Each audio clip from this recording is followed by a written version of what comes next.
Check the back seat. All right, come here. Check the back seat. Gets in your head, right? Good. Because every year, dozens of children are forgotten in the backseat of a car by a parent or caregiver. All never thought it could happen to them. But with changes in routines, distractions, or a sleeping child, it can happen to anyone. Parked cars get hot, fast, and can be deadly. So get it in your head. Check the back seat. A message from NHTSA and the Ad Council.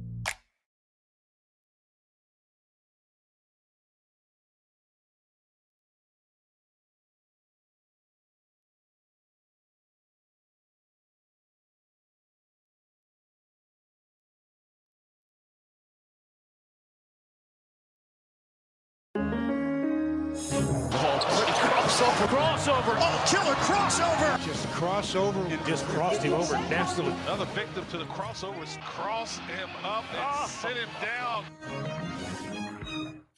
It is time for the crossover, powered by Everlevel Concrete Repair, everlevelconcrete.com. Apparently, the internet is giving us some issues today, so we may not have a video stream. For some reason, were you able to connect to the internet? I was. So, yeah, it's what you're actually going to do is media. I did, but then the password wasn't working. It was saying denied. So maybe, okay, we'll figure that out. We'll get there. Yep. I just need to get, there it is. I'm getting my phone going because my phone's rock solid. John, we're wearing the same thing, and we're both eating cough drops. We are. Look at us. We are. Nick, we're where's both your here. Creighton shirt and cough drops? I didn't get the memo. Unbelievable. Unbelievable. I wish I would have known. Real broadcasters come with a bag full of cough drops and a Creighton quarter zip. I replenish my The Surprise. Zone hat. Yes, we have the same hat. I do have that. It's like the only thing you went with the slacks. I went with jeans. Other than that, Yeah, I don't wear jeans. Other than that, I have allergy medication. Is that basically Sure. Allergy Start chomping on allergy medication. I don't know if that's a good idea. I'm not sure if that's a good idea. You know, it just. But you want me to get allergies, John? Because it makes you sleepy. Oh, not the Claritin liquid gels. That's why I get them. It's not Benadryl. I'm not seeing the Hat Man when I take Claritin. Mm. Do you know about the Hat Man, John? The who? The Hat Man. I don't even know what you're talking about. There's people, if they claim, Is that mine, by the way? Yeah, that's yours. Okay. If they do, I just want to drink from yours. If they take I can't tell that's yours. I'm just trying to explain the Hat Man to you, John. I know. I'm just trying to get arranged. So, you know, when we do this whole thing, usually when we're doing it in studio, it's just a real quick, zipping it out. But when you're on the road, it's just, and then the internet was given. Please continue. What's a Hat Man? The Hat Man is a thing that people claim when they, take Benadryl or something and they're falling asleep. They see a little shadowy figure in the corner. They call that the Hat Man. Really? Yep. I never heard of that. You've never seen the Hat Man? I don't think so. That makes no sense to me at all. I didn't. Josh is giving me the no. I don't think well. so. I don't think this is right. Have you seen the Hat Man? I haven't seen the Hat Man, so that's why people keep talking about it, but I've never seen it, so I don't know if it's just a big joke or if it's a legitimate thing. Interesting. Wow. Okay. Never heard of such a thing. The Hat Man. It's a nice day. It seems like every time we come here, it's cloudy. I was actually thinking the same thing, that there was sun coming through the windows, and I thought, wow, this is kind of great. This is nice. I think there was one time we were here, and I think we were set up over there. And this is when I had the old computer, and the whole first half of the show, it looked like I was one of those anonymous sources that you see on 60 Minutes. Yeah. And if you would have been able to duplicate my voice from the UConn game, it would have sounded like one of those guys from, one of those anonymous people. Yeah, I know. Did we get any drops out of that, by the way? We got a drop of me saying good segment. We should have at least got something out of John trying to talk through the fact that he had zero voice at all last weekend. Oh, nothing? I mean, the game is in the system somewhere. I'm sure it's there. I might have something. Joey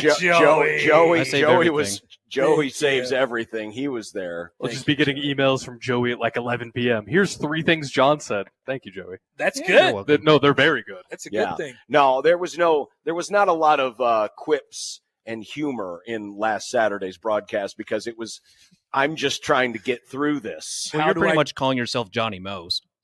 Well, I was, yeah, because that's what I sounded like. How do I say the minimum amount of words possible to be able to make this an actual basketball broadcast? That's kind of what I was doing, yeah. That was kind of what I was doing. Tough spot. But now I feel better. You sound great. You sound very normal. I sound normal. Yeah. I don't know if I sound great, but I sound normal. Sound normal to me anyway. But I love this time of year. This is my favorite game of the year. It is.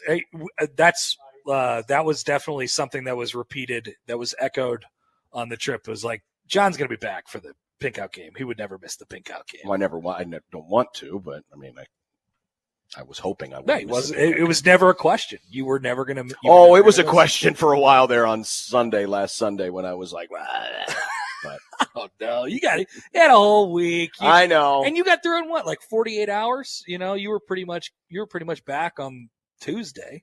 Yeah, that's true. Ready to roll on Tuesday. That's true. Yeah, but we're good. There was no concern. No concern at all. We're good. You're good. Do you know what special Jay's Live things you've got going on tomorrow? Secrets. Are they Jay's Living the women's game? Yes.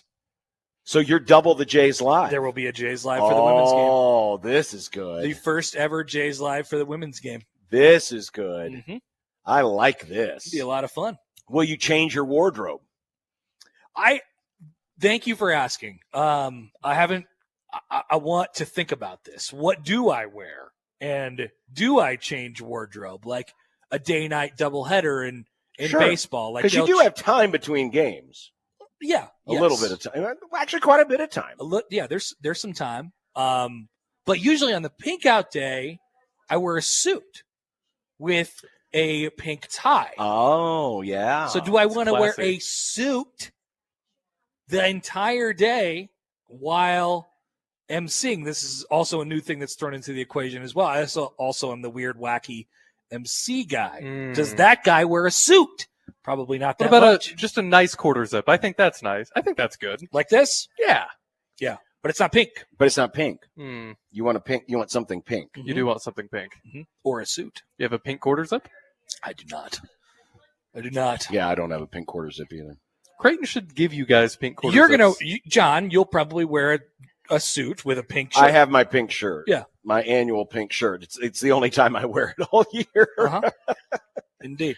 I don't know if I've ever worn it for anything other than the pink out game. It's a nice shirt. You look dapper, John. I have a pink tie that I bought specifically for the pink out game a couple of years ago, and that is when I wear my pink tie. I was always hoping at one time to have a pink suit. Now we're I would like to have. I mean, that would be kind of a fun gimmick. That is fun. But I am not of great means and wealth. It is a little non-John Bishop-y. Oh, it absolutely is. Little non. It absolutely is. But I also wore a sequin jacket on New Year's Eve. So you did? Yeah, the wife bought a sequin jacket. That's fun. It was like some cheap thing off Amazon. Just bedazzles everywhere. But the problem is it's blue. If it were pink, I would probably wear it to the pink out game. I would like to see you wear a sequin jacket. Yeah, just wear that one day, just on a random day. Just wear it. You know what? The problem is it's the sequins. It's not comfortable. No, it's not comfortable. Scratchy. It's a little scratchy. The lining inside the coat is not. It's not comfortable enough. Mike says, I got a pink out Jays t-shirt because I donated today, and I encourage others to do so as well. You can get, if you have no pink in your closet. That's right. And if you're a Jays fan, I don't know how you don't have pink in your closet. Yeah, you should have 6 of them at least by this point. Yeah, because, I mean, it's been an annual tradition to give away a pink t-shirt. But that is something that we have some of those t-shirts here if you drop by either a cash or a paper donation here at the Hope Lodge at 8030 Farnham. Yep. Not a bad idea. 8030 Farnham. Okay. 8030 Farnham. 8030. It's easy to remember. It's also right there on our screen. So if you forget, you can see it right there. 8030 Farnham. 8030 Farnham. Right here. Yeah, it's easy to get to, easy to find. Please drop by. And I've also been telling people all day that we have these Creighton women's basketball tickets available for people. I said, if you drop by, drop a donation and say, I would like those tickets, you can have them. They're yours. Yes. Please. We do have some available, so just stop by and if you're wanting to go, and you could be part of history. you could be part of history because it is definitely going to be a record crowd. I believe the phrase is double. Yeah. Double the home regular season attendance record for women's basketball. I would say that's almost conservative at this point. Probably. Yeah. Probably.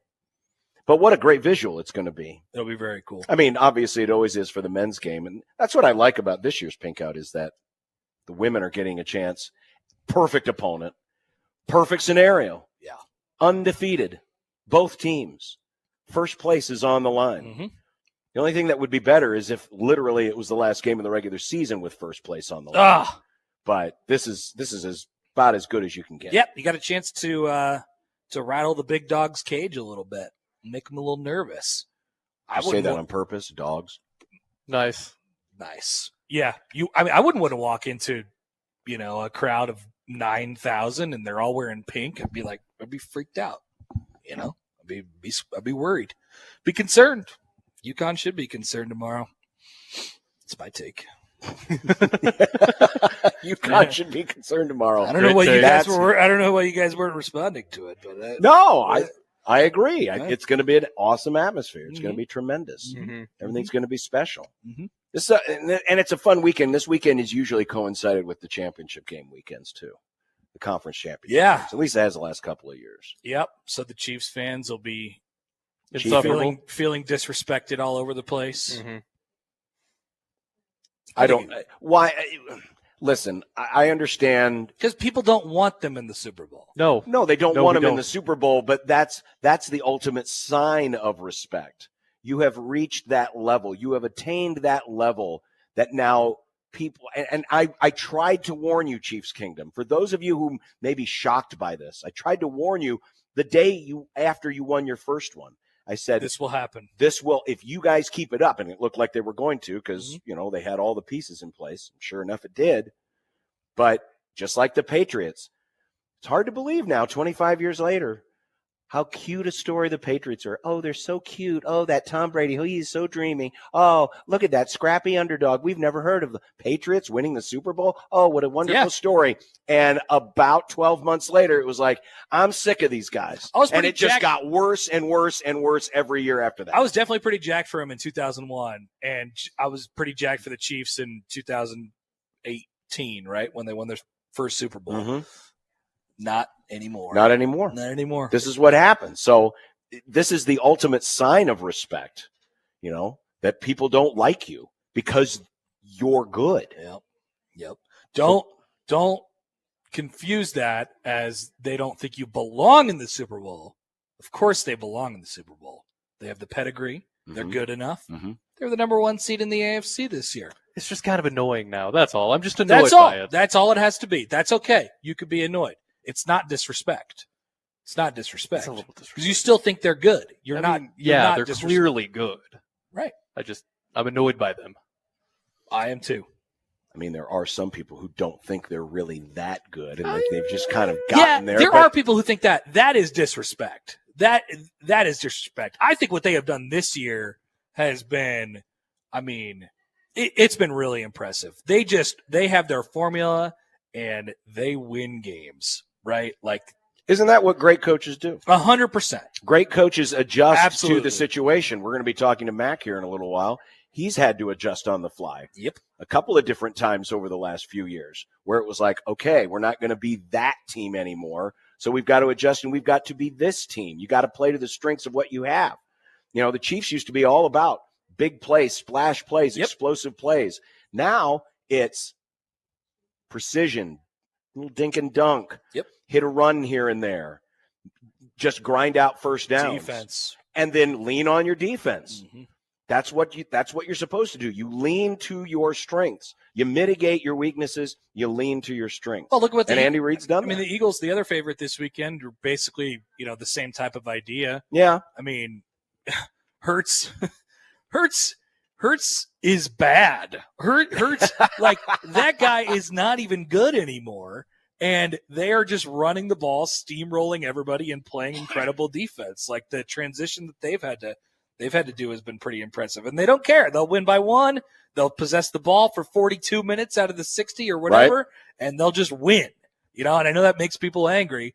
It's kind of like Iowa in a way, but Go they win. Hawks. They just win. Yeah, you should love the Eagles. I don't.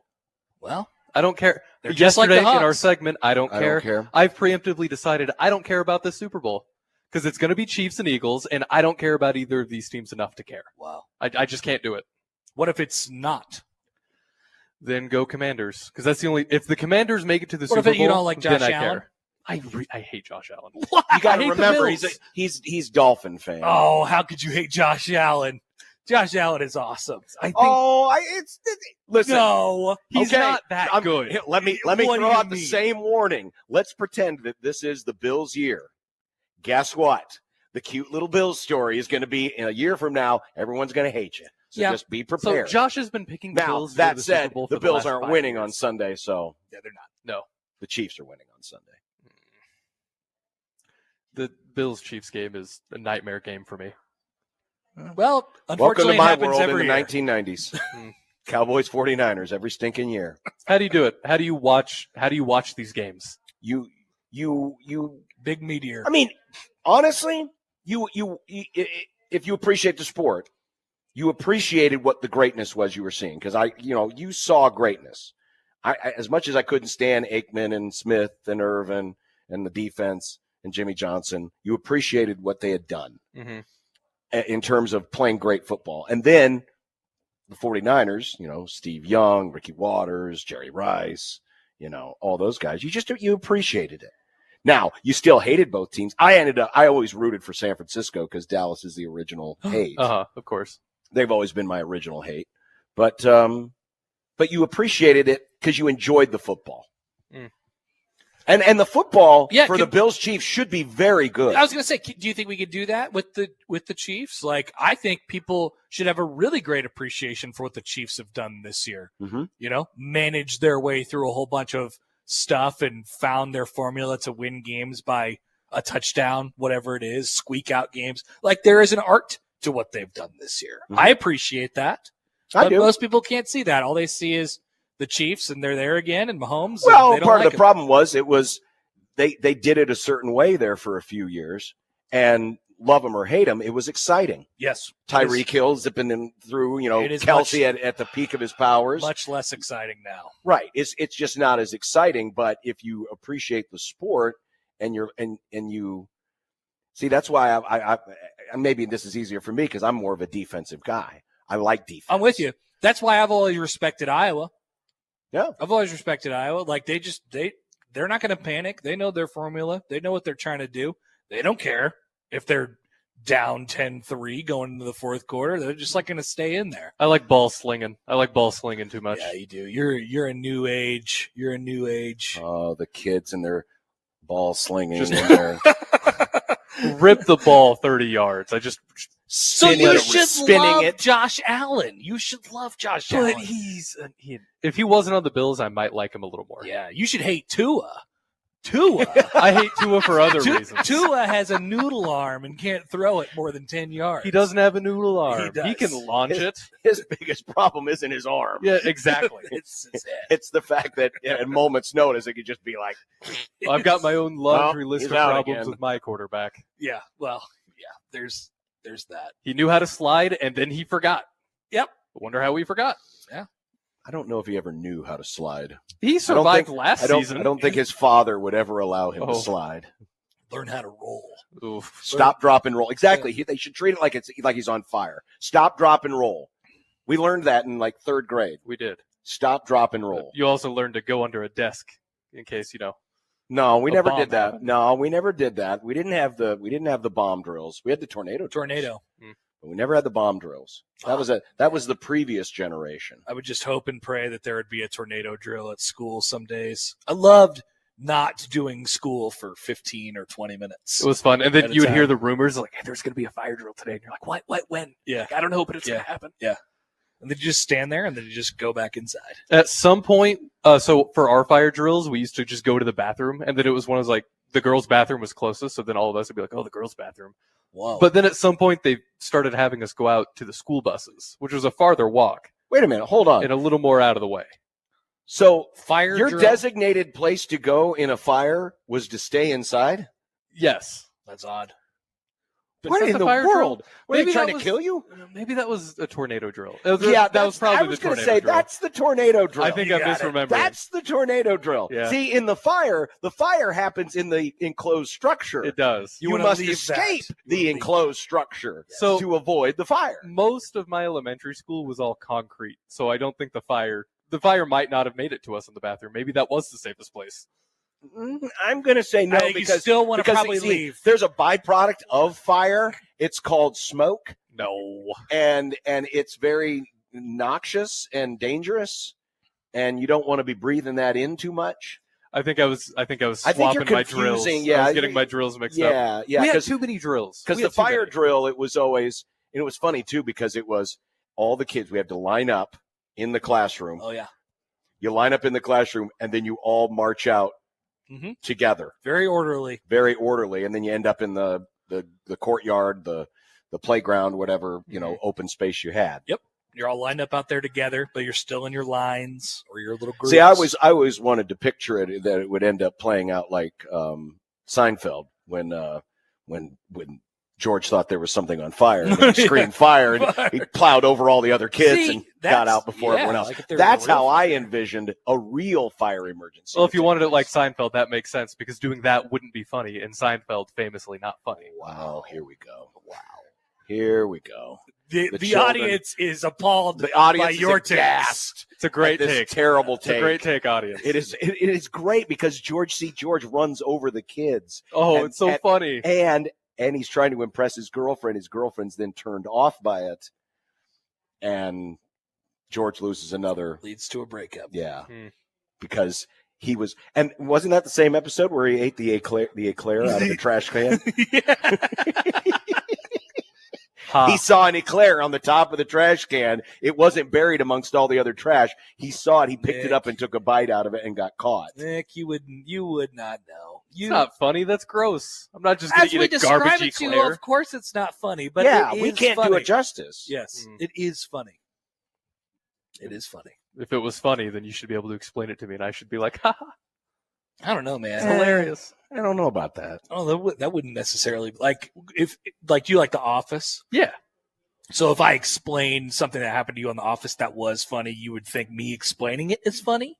Yes. I don't know. But I also have the reference because I've seen The Office, Right. so that I would think about Like you remember The Office when they had the fire drill, all because Dwight just lit everything on fire. Yeah. Do you think that's funny? Yeah. Yeah, And but then they you went saw to the the bathroom. episode. See, you've seen the episode. Now you're recalling the episode, so it's not how Connor's described it that's making you laugh. Exactly. You're recalling the episode. You know what? Fair point.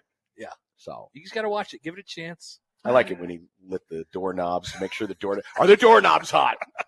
Yes. Look at that. We got more donations as well. Oh yeah, we're getting the donations coming in. We like this. We got to make more room on this table. Get my Yes, we bag do. Out of here. Yes, we do. We're Yeah, loading up. getting a lot of paper products and by the way, we have a lot of people who listen to us away from Omaha and can't or they're in Omaha but they just can't get here. If you go to cancer.org/pinkout, that is the online avenue to make a cash donation. There you go. And Nebraska Cancer Specialists is matching all donations up to $30,000. Hello. So if we can raise $30,000 cash wise, they'll pitch in $30,000. That's huge. So that'd be $60,000. That's math. My goal at the end of today was to be able to build a wall of paper towels and toilet paper and stuff like that, and then run Connor through wants it. to build that wall. I want to build that wall, but then I want to run through it. Are you going to pick it up after? Are you going to clean it? Yeah, Or sure. are you going to make It's these just- fine folks clean up your mess? No, I'm not going to make them clean it up. I will run through the wall and I'll pick it up. Just film it. That's good content. That was the magic of an unfinished basement when I was growing up because we had an unfinished basement. You can concrete, you all can that throw stuff. stuff at stuff. And that was like our indoor playground. And we had a lot of cardboard boxes. Because back in the day, there was a grocery store. It was called the Warehouse Market, where you bagged your own grocery. This was going way back. And you would always leave with like a bunch of cardboard boxes. So we always had cardboard boxes in the house. Mm-hmm. And we would stack those suckers. Mm-hmm. Just ram into and them. just run through them. We'd have skateboards. Skateboard. You Oh, know how yeah. to skate? No, I did not. Here's the funny I thing. didn't know you were I like that, John. had a skateboard, didn't know how to use it in the traditional way, but we would sit on the skateboard Roll. and we'd push ourselves around. Scoot Classic. around. And we'd race all over the place, and we would stack all the boxes up and basically play Evel Knievel and run through the boxes. And I would sit there at the top of the stairs, and I would like strap myself with a couple pillows or whatever, like I was a hockey goalie, and I would make my dad throw a ball at me, whatever ball that we could find, as hard as he possibly could. Just see if he could get it by me or see if I could stop it. It was, somebody was either going to get hurt or there was going to be property damage at some point. was there anyone ever hurt? No, I think I did okay. I mean, there was really only Survived. me, the threat of getting Was hurt. there property damage? Yeah, probably some scratches on walls and things like that, Vandalism. of my own parents' house. Yes. Wow. Well, Yep. but that's when you know that your home is filled with love, and you Exactly. the marks. When they were of time. patching up all the holes, they were like, wow, this is love. This is love. Meanwhile, I draw on the wall with crayon, and I got yelled at and grounded. They didn't say that it was love? They didn't say, "Look at that beautiful art, Nick. You're an artist. Interesting. Here's a piece of candy." They said, "No, go to your room." Well, I mean, But then when they were cleaning it up, I they don't were like, understand oh, that. it's love. No, it's love. Go to your they room. probably remember it fondly now. You gonna let Sophie draw on your walls? I don't know. Oh, no, I'm not. No.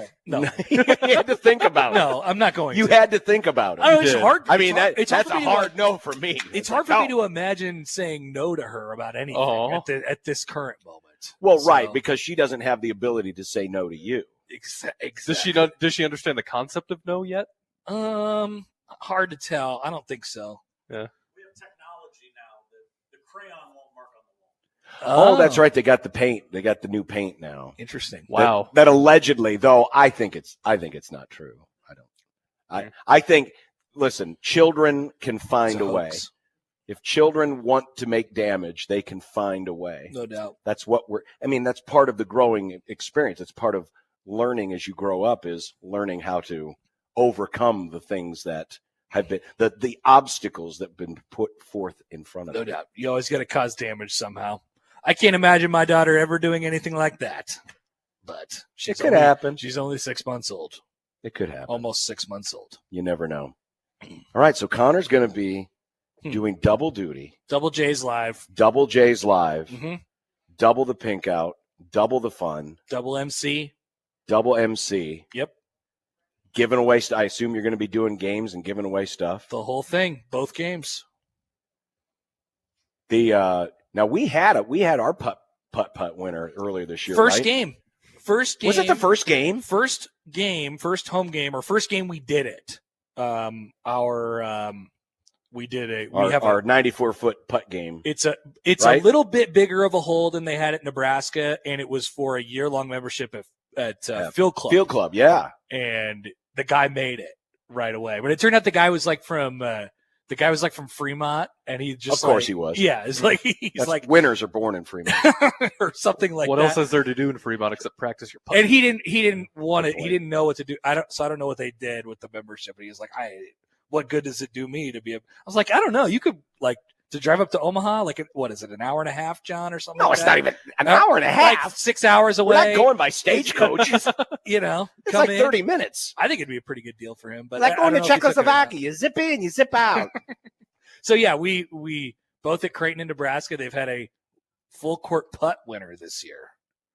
Used to be putt for Porsche, not anymore around here. No more Porsches? Yeah, but wasn't it? It was a putt for Porsche? Porsche in Nebraska. Yeah, they were Okay. putting. They were putting for Porsches. Well, at least it gave the I'd crowd putt for a something to Porsche. cheer about that night. I don't know. I got to get more information on that because we've had this conversation about the Porsches. We have. What good would it do you to have a Porsche at all? Go, take At it to the all? track. Take it Yeah. to the track. Take it to It's the a track track car. Yeah. race the Porsche against itself. You Yeah, drive. why not? You Time drive. trials. You Yeah. drive the Porsche. I assume it's probably got T-tops or not T-tops, but sunroof or top down. Convertible. Oh.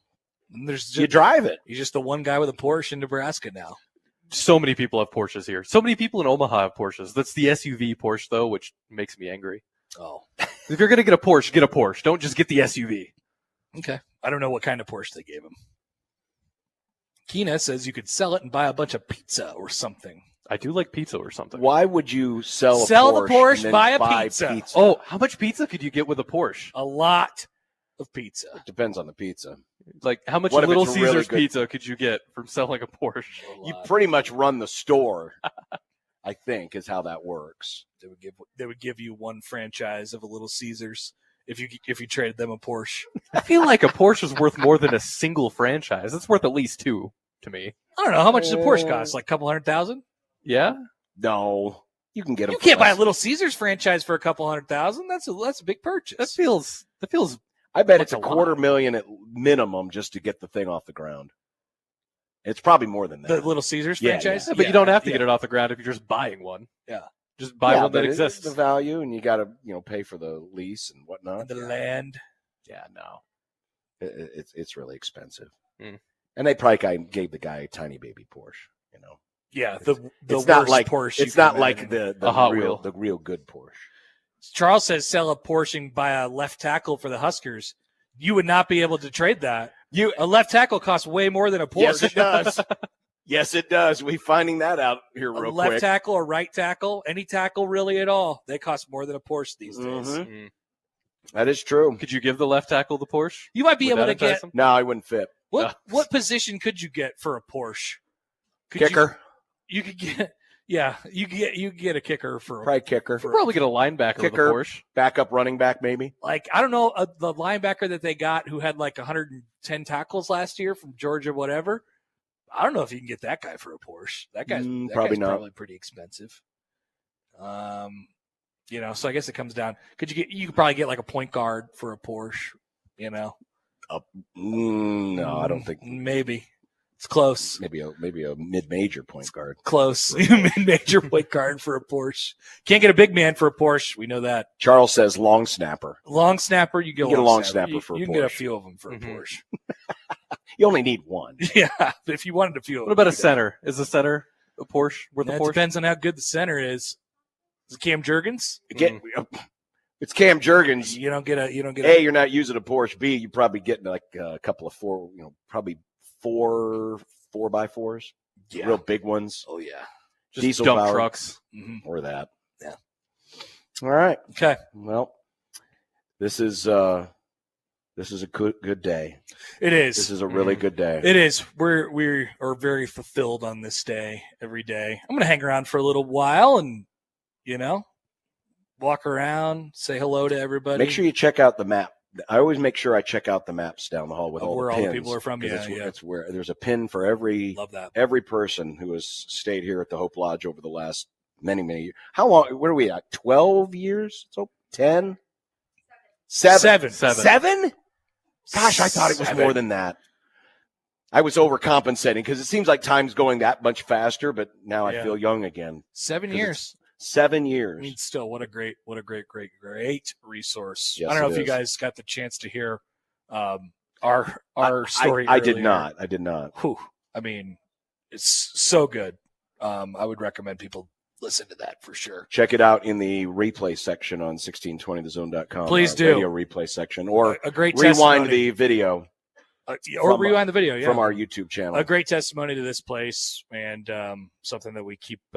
We look forward to being here every year. Yes, So we do. It's a great time for us. And that's why we are here. That's why we will continue to be here through 6 o'clock today here on the program. It's our annual Pink Out Drive at the Hope Lodge, Nebraska. That's Connor Happer, our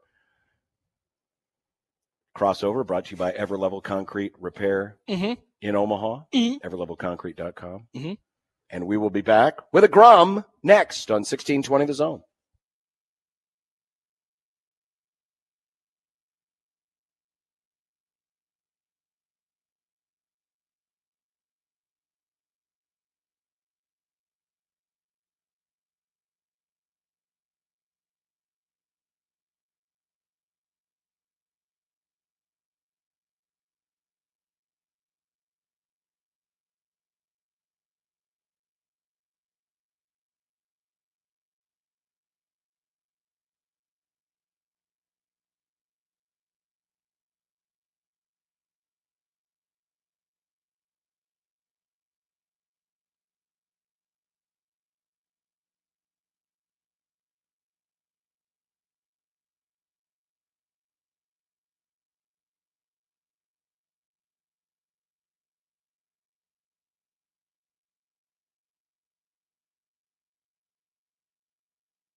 KOZN. Unsportsmanlike conduct on 1620 The Zone. Husker Athletics, Creighton, and yes, UNO. Don't miss a moment, they'll give you your fix. They're on every day from 2 until 6. Spend your afternoons with John, Josh, and Nick.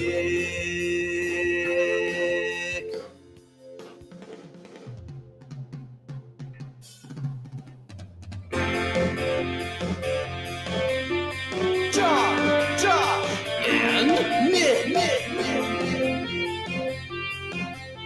They'll show you what sports talk really is.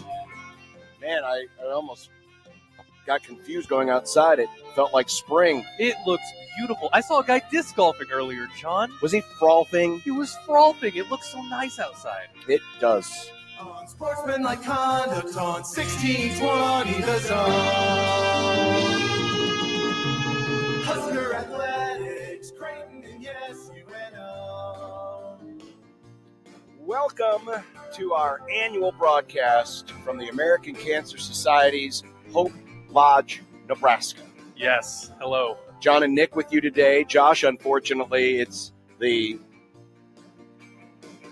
have a new baton. Oh, we do. The sick baton. The sick baton. It's Josh's turn to hold it. And I had it in this is the actual terminology of the actual definition of the word sick, not the way that Nick uses it in its weird, bizarre, it means something good way. Listen, John, it's sick, which is a bad word. It means something bad has happened to you.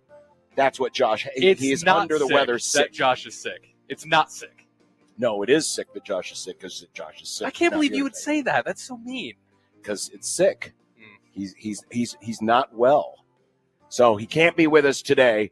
But we are still here for our annual Creighton versus Cancer Pink Out Day, where we raise awareness of what this great place does, and it does great things. It really does. It's an incredible place. They offer great resources to the people who need it. Yes, absolutely, to the people that need it, because there's so many elements when it comes to, when you find out that either yourself or a loved one gets sick with what could be, or at least is potentially a terminal illness. And that is, you're thinking about health. You're thinking about, okay, even if I do survive, how much is it going to cost? And all these different things. Where am I going to go for my treatment? Mm-hmm. And then the last thing that happens is, oh no, I have my treatment and it's here, but it's not in my town. It's not where I live. I'm far away from home. And of course, there's so many people, especially in our rural parts of the country like this one. There's so many people that, hail from smaller communities or places that are far enough away from really great hospitals. I mean, the blessing we have here in the metro is we've got some of the best hospitals ever. We've got some of the best cancer hospitals and research, like the great work they do at UNMC. But the problem is it's not enough to require a lengthy hospital stay. Mm-hmm. But you've got to have that life-saving treatment, and it's usually every day. Yes. Sometimes it's more than once a day, especially for some cancers, especially early on in their treatment. And so they need a place to stay.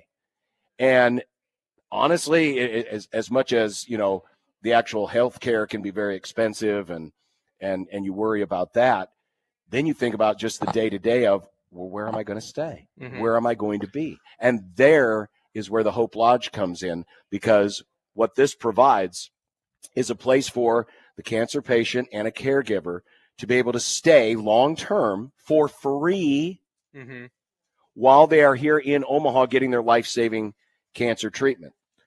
When I was 13, my first stepfather, he had leukemia, and he was getting treatments at Iowa City. So my mom and him were posted up at the Hope Lodge. Right there, it was next to Carver Arena. Mm-hmm.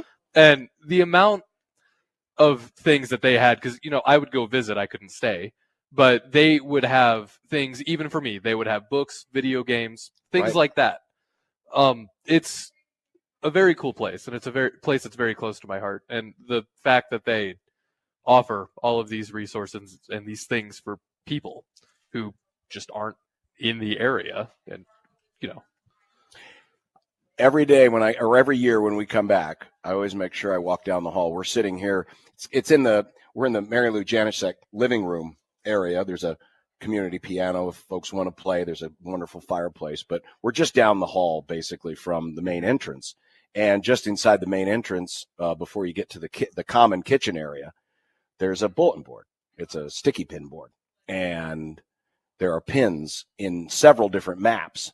A map of the United States, a map of South Dakota, a map of Nebraska, a map of Iowa, a map of Missouri, all the surrounding states, and a map of the world. Because, as we found out last year, we did with our rancher / hog farmer from England, people internationally have had to stay here. Mm-hmm.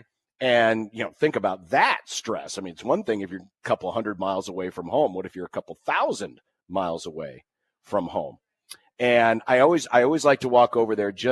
It gives you an example of the power of this place, because that pin is literally for everybody who has had to stay here to get their life-saving treatment. And every year they have to add more pins. And every year, I think there's a couple more maps in there. Pretty soon we're going to have to get a bigger map, which is unfortunate because that means people are still getting cancer. They're still getting sick. But it is fortunate because it is a reminder of the greatness of this place. So why we are here, that's why. Mm-hmm. All of the Creighton versus Cancer Pink Out initiatives. And we cleared the $1 million mark this year. $1 million since the Pink Out games began 15 years ago. We cleared $1 million in all-time donations. And all of that has either gone to help construct this place or maintain this place. That's incredible. And this year's auction did over $51,000. There is still ways for you to help, and that's why we're here today. We're raising paper products. You can't see it right now. I'm not going to turn my computer here, but we've got a Connor's wall, we're calling it, of paper towels, Kleenexes, toilet paper, different toiletries, because, when you have a lot of patients. And what's max capacity here? Like 32 rooms. So you're talking, 64 people, because it's usually a cancer patient and a caregiver. Yes. Right? You're going to go through a lot of stuff. And remember, it's all free to them. And so we're raising paper products all day long. Come on by. We're here at 8030 Farnham. We're just off of Dodge Street. We are. Right down the hill. It's how I always remember this place, because this used to be an empty lot. And this is where I used to, when Christian was sick, up the hill at Children's, I would walk down the hill just to get out of the room, get some fresh air. I'd come down here, and this was just an empty lot. There was nothing here. And look at you now. Look at this now. And look at this now. Look at what is sprouted from this empty lot. We know we have a lot of you who are listening from out of town, can't make it, or maybe you're in town and you can't leave at this point or be here before 6 o'clock. That's why we have cancer.org/pinkout. That is the place where you can donate your cash donations, cancer.org/pinkout. And all through the weekend, through Sunday, all donations that we get monetarily, either here through cancer.org/pinkout, at the game tomorrow, there'll be opportunities. I know there's going to be QR codes. Here's a little QR code. Here you go. Right take a picture. Scan that. Take a picture of that. Just gonna take a picture of that. But that also will send you to cancer.org/pinkout. And you can make a donation there. And Nebraska Cancer Specialists is matching up to $30,000. Wow. Up to $30,000. They have been pretty sure they've done some kind of a match for us like the last 5 or 6 years, maybe 3 years. Okay. But it seems like we're always mentioning them, and we want to thank them very much for that matching donation. But please, cancer.org/pinkout, or if you can drop by and bring by paper products or cash donation of yourself, of your own, please do so. Josh and Nick have brought some tchotchkes if you want to take a zone bumper sticker away or something like that. And we love tchotchkes. We have the pink T-shirts too. And John. And while supplies last, if you are looking to go to one of the Pink Out games tomorrow, for the first time ever in the Pink Out history, we've got a doubleheader. We do. Now it's kind of a day-night doubleheader, but the men are playing at 12:30. The women are playing at 4:30. Both games over at CHI Health Center. We have tickets to the women's game against number 6 UConn. That is going to be an incredible game. It'll be an incredible game. Of course, it's UConn, one of the great programs in women's basketball history. But both teams, Creighton and UConn, are undefeated in the Big East. So this is for first place. Biggest home game in the history, biggest regular season home game probably in the history of Creighton women's basketball. I know they've already sold at least 8,000 tickets, maybe more. But if you would like to get in while supplies last, if you stop by with your donation, say, just tell Nick, hey, I'd like those tickets. We've got them while they last. Yes. Because we would like to we'd like to see 10,000 plus fill that place.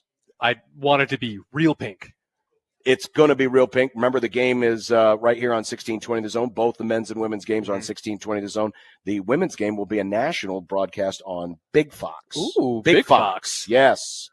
Big Fox tomorrow for the women's game, so we'd love to pack the place. So please, if you do stop by and just tell Nick or any one of the fine volunteers, if you happen to come through the side door, I know they've got a side door where they're taking donations as well, the main door just down the hall from us. If you don't see one of us or you don't see where we're broadcasting from, just tell one of those folks, hey, I understand you might have tickets to the women's game. They can send you down this way, and we will we'll give away those tickets. We'll get you your tickets. Don't worry. We will. All right, it's time for the Grum Down. Grum Down. Presented by the good folks at John Higgins Weather Guard. Of No. course, it is our Hope Lodge Paper Drive Pink Out Friday. It is. Coach Mack will be joining us here in a few minutes. He annually stops by here for support. It's my favorite when Coach Matt comes because he always just makes fun of you the whole time. You shouldn't make fun of people. You shouldn't. That's a very mean thing to do. But it's really funny when he does it. I mean, when you're a guest somewhere, you should never insult the guest, or the guest should never insult the host. I'm the host; he would be the guest. That sounds like you need to tell that to Coach Mack. Well, I don't know. He'll figure out. Well, speak of the devil. Oh, there he is. Hi, Mac. Dr. Lisa Poole is going to join us a little bit later on. She is a cancer surgeon up the hill at Methodist Estabrook Cancer Center. She's going to join us to talk about how much this event and how important this event has been over the years to helping raise awareness. Because that's the other part of this, too, is we're raising awareness. Mm-hmm.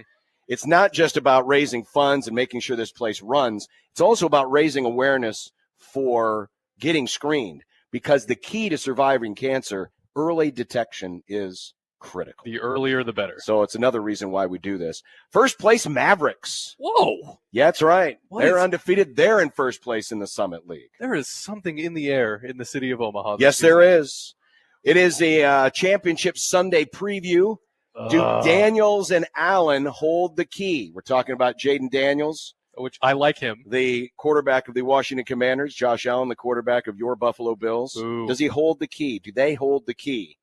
Of course, we have Chiefs Kingdom represented as well. We'll preview the game. We'll preview the game coming up a little bit later on. Kent's Movie Club today, Major League. I'm excited to talk about this one. Are you now? I am now. I figured you would not be excited to talk about this because there's probably some things in that movie that probably shocked young Nick. Not really. Oh, okay. Sean, Well, I did grow up on the internet. I've seen some things. sure you have. The Raiders recycle. What's up, Pete? Our robo umps made of recycling. We've got news on robo umps coming up.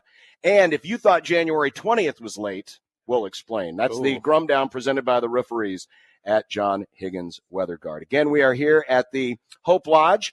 We're just off of Dodge Street. We're a little behind Dodge Street, behind the what do they call that? That's the gas station. What's the It's like a BP. BP, the BP gas station off of Dodge, or think of it, 8030 Farnham. Just type that into your little address 8030 finder. Farnham. 8030 Farnham. If you'd like to bring by some paper products, we're taking those donations while supplies last. We do have tickets to the Creighton UConn women's game, so make sure you let us know. We'll hand those off to you as well. And if you would like to make a donation online, it's cancer.org/pinkout. All the online donations that we take through the weekend, including the donations at the game tomorrow, $30,000 match provided by Nebraska Cancer Specialists. When we come back, the boss is in the building, head coach Greg McDermott of your Creighton Blue Jays, as we continue with more of Unsportsmanlike Conduct next on 1620 The Zone.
More than once a year. This is radio. I didn't think I was getting into a visual medium, that's all. Welcome back here at the Hope Lodge. Hey, look, see, I don't make Mac wear a headset when we're you just turned me off, Nick. I'm 3, he's 2. Yeah, you turned me off.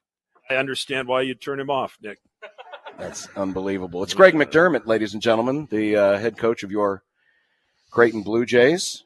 Mac, here we are, another year. And it's nice that the sun decided to show up. It seems like it's always cloudy when it's on these days, so I'm glad we saw the sun today. Beautiful day. It's nice, and it appears that we've had a lot of people stop by the Hope Lodge based on all the goods on the table, and obviously plenty of time to do that yet this afternoon. Absolutely. And this, of course, this has been the driving force. This is the place where all the pink out efforts have gone, mostly for the last decade. And I know this thing started back in 2011, right? 2011 or 2012? 2011, I think, the first year. Yeah, 10-11 was my first year. Did you – okay, so – and obviously it was all generated. It was all motivated because of the fight that Teresa went through with breast cancer.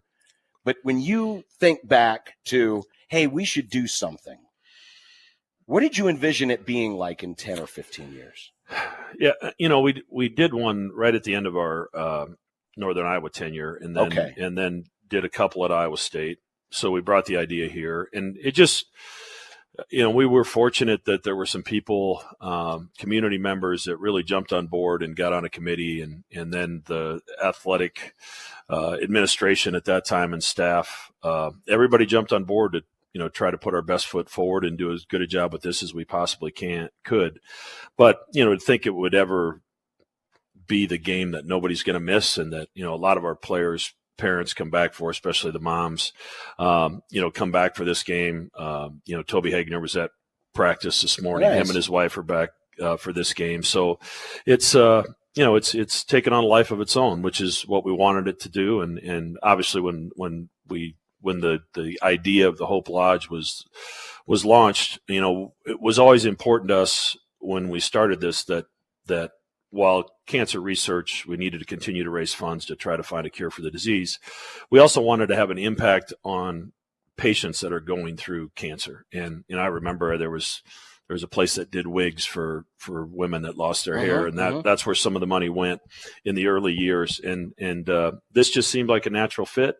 And it's obviously this facility has been terrific. It's impacted a lot of people in a positive way, and made their cancer journey a little bit more doable, if that's even possible. Well, and the fact that we call it Hope Lodge, Nebraska, it's based right here in Omaha. It's down the street from campus. Everything else, it brings a local sense to it as well. Because you're right. I mean, research is important. We've got to fund research. But to be able to drive something to something locally that people from around this region desperately needed. Yeah, and one of my best friends from high school was diagnosed in August with cancer, and being part now of his journey and talking to him and him navigating the treatments and everything that he has to do. It's not easy, and fortunately he's in a small town, and people rally around, and he's got rides to treatment, and he's got people bringing him food and people helping. And, when people come from out of town, that's not necessarily the case. No. And this becomes their home away from home during a difficult time in their journey. So it's, this building has served our community and our state and our region in a huge way. And it's great to see that it's impacting so many people in a positive way. We also started something early. You and Coach Hoiberg, Coach Crutchfield all started something early this year, did a preseason kind of meet and greet, preseason, and that's another outreach and a growth of this. Where do we go from here in terms of just continuing to spread the message and continue to bring those dollars up? Yeah, I mean, this was the inaugural year of the kind of the kickoff breakfast, so to speak, with all three programs. And, I think Fred and I and Crutch were all happy with how that went, and we've already talked to the staff about ways we thought we could improve it next year, and more people's, more funds, and it's just and again, it's another touch point. It's something that's going to hit the media. And hopefully provide a reminder to people to make sure their screening is done on time, so that you can detect the cancer early, and obviously the survival rates go up exponentially if it's caught early. So that's part of this message as well. It always has been, and now we got a couple things going on during the year where we can get that message out. Tuesday night, mature was how you used to describe what you saw out of the guys. It was kind of unique, being able to watch from a different angle and really appreciate, how the guys really stayed connected on defense. But when you come off a game like UConn and there's so much emotion and you want to pat yourself on the back, to have to turn it around that quickly, I don't know how you felt, Mac, but I felt like this was one of the more impressive defensive team efforts I'd seen in a while. Yeah, the maturity came from the guy that was doing the game this time. Nick Baugh, I'm assuming on TV? the radio. I just thought when I saw who was sitting over there, I thought, boy, we've got some maturity back behind that microphone tonight. And I thought, we'll just take that right to the locker room. Seems like a good message for today. So that's a hard game to prep for. We've controlled the DePaul series for the most part. And as you mentioned, coming off a very emotional win, took a lot of energy and a lot of grit to go to UConn and win. You want to make sure that you're focused, and we just talked about the need to understand that this game and every possession is just important as the game we just played on Saturday. And to your point, I thought we were as locked in defensively. It's kind of been our kryptonite when there's a shooting 5-man. And, they put David Skogman out there to start the game, and he's given a lot of guys fits. And, I thought our communication, our attention to detail on that end, and then when we made a mistake, our ability to fix it, kind of fly around and just put the fire out. And let's not let one mistake lead to multiple mistakes, I thought was really, really good. And our offense took a while to get going, but our defense kept us where we needed to be until then. Have you started to notice more and more that when you talk about the mistakes getting fixed, that's happening on the fly within the guys versus you having to point it out necessarily during timeouts? Yeah, I mean, when it happens, you really don't, you don't have time as a coach to point anything out. Like, guys have to make a reaction, and then your teammates have to respond to what you just watched your teammate do. Like if Jemiah Neal decides, Jackson McAndrew got hit by a screen, I got to take his guy. We better be in full rotation mode to make sure somebody rotates to Jemiah's guy. And, we just our shot challenge for a team that's, makes almost 12 3-point shots a game, and they only make 3, and they got 23 looks, and a couple of those 3 makes were late in the game. Yeah. But everything was challenged, and, to be able to challenge it the way we did and still not foul and put them at the free throw line, our guys are really buying into that and understanding that. And the reality, John, the more every team sees a plan work, if it's executed correctly, the more confidence they have in each other and the plan as we move forward. Ryan gets so much of the credit, as he should. I mean, 3-time Defensive Player of the Year, and seems like he's taken his game up another level. But is there enough credit going around to the rest of the guys? It takes everybody, and Ryan would be the first one to tell you that. It takes some intelligence in the 4 guys that are out there that aren't Ryan to understand that, if I make a mistake, I just need to steer him into Ryan, you get beat, you want to grab somebody, you want to poke at the ball, you want to reach. We can't do that because we have a safety blanket of him back at the rim, and he does such a terrific job back there. But, Jemiah Neal's really bought into what we're asking him to do defensively. Jason and Mason have had, some great games defensively. Jackson's getting better every game, and Isaac Trout isn't even the same person defensively it was a year ago. And then Steven, he always has a tough assignment on the defensive end to go with the fact that he has to get us into everything on offense as well. Looking back, how do you see the Georgetown game today, knowing how you have progressed since then?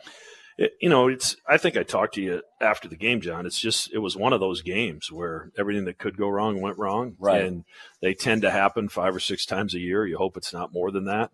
And, sometimes you can figure out a way to win and sometimes you can't. And, we really got dominated the last 3 minutes of the first half and the first 5 of the second half. The rest of the game was basically an even game, but it was our mistakes that really fueled their team, fueled the crowd, gave them confidence, and you can't do that on the road in this league. You have to take care of the basketball. You got to find a way to rebound, and then you got to win the free throw battle when you're on the road. And we really did none of that at Georgetown.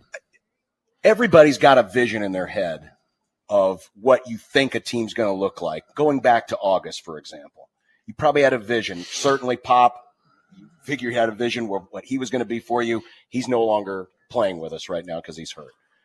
But if you think back to what you thought the vision of this team was going to be in August, would it have surprised you where this team has put themselves today? Yeah, I mean, yes, because we didn't know where we were on December 7th, or December 6th. Besides the Pop injury that was the season ending, the start of our season was illness. It was Pop missing the first game, Steven missing San Diego State, Kalk missing Notre Dame, Steven playing on 1 foot for 3 or 4 games, Kalk not practicing for 2 weeks because of his lower body injury and just playing games.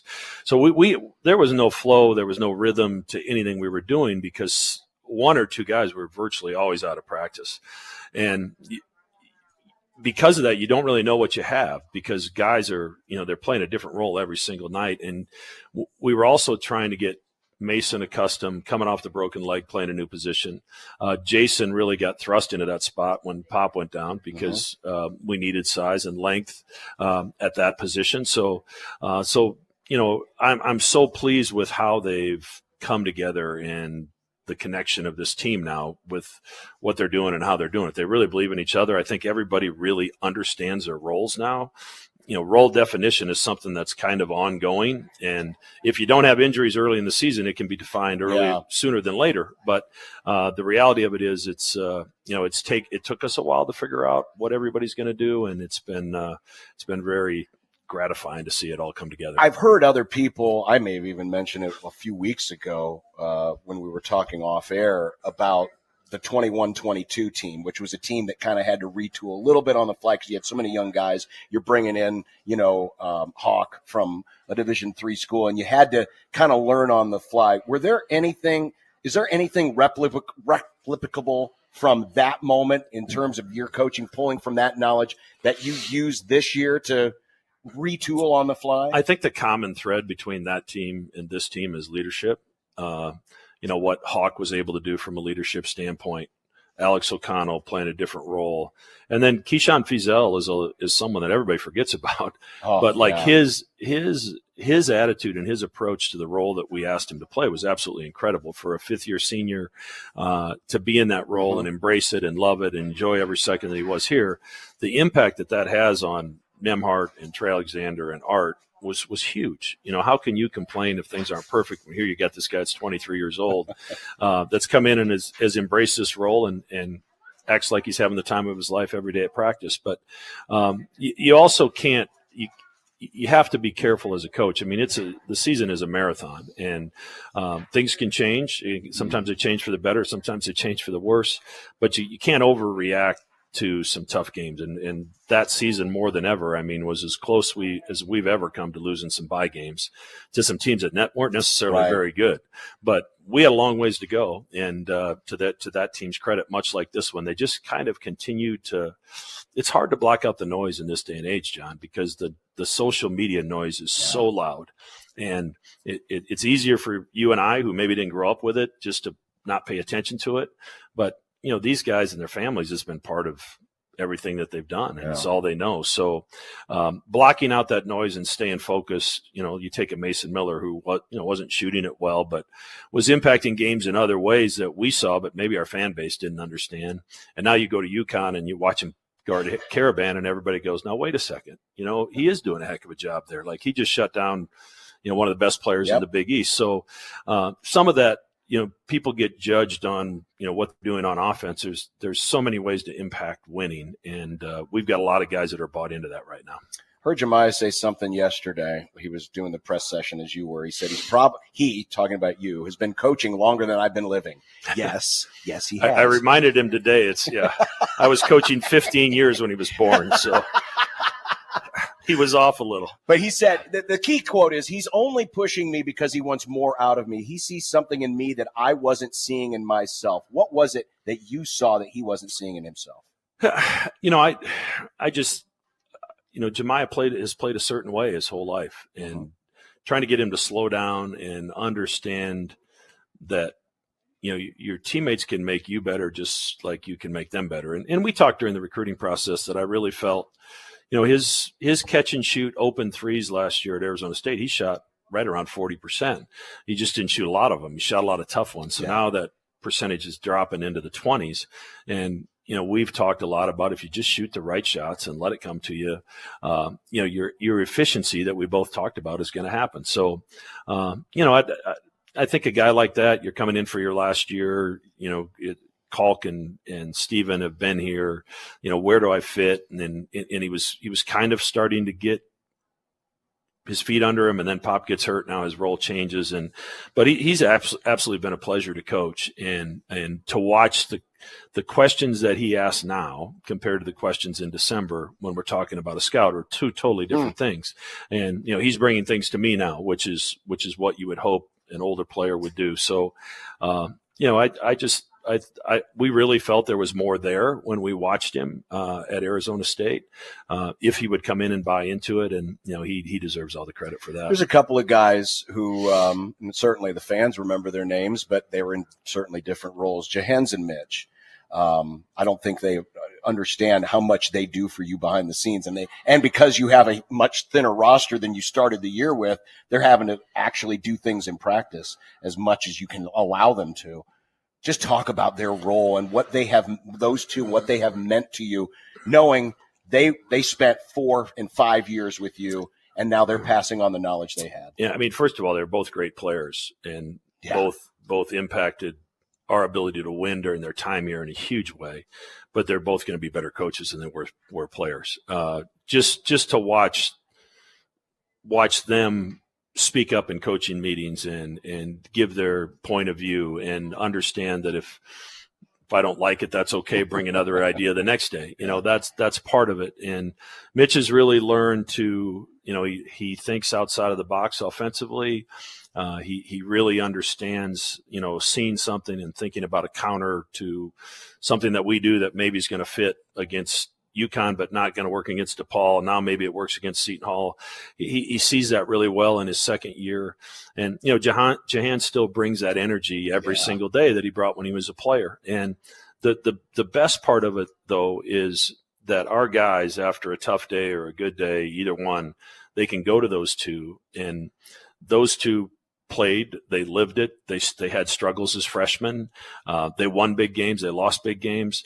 And to be able to go to someone that's done it, and has done it with me, I think is invaluable, because our guys also see that Jehans and Mitch were in the same role as our freshmen right now, Ty and Jackson. Yep. And there are days that I have to be hard on them because, I'm trying to get them to become better versions of themselves. And to see the relationship that Mitch and Jehans have today with me, 10, 11, 12 years later, in Jehans' case, after he's done playing, I think those guys see that, while we have to sometimes be demanding, it's because we're really trying to get these guys to reach their potential. So those two have been invaluable for us, and they've been great for me.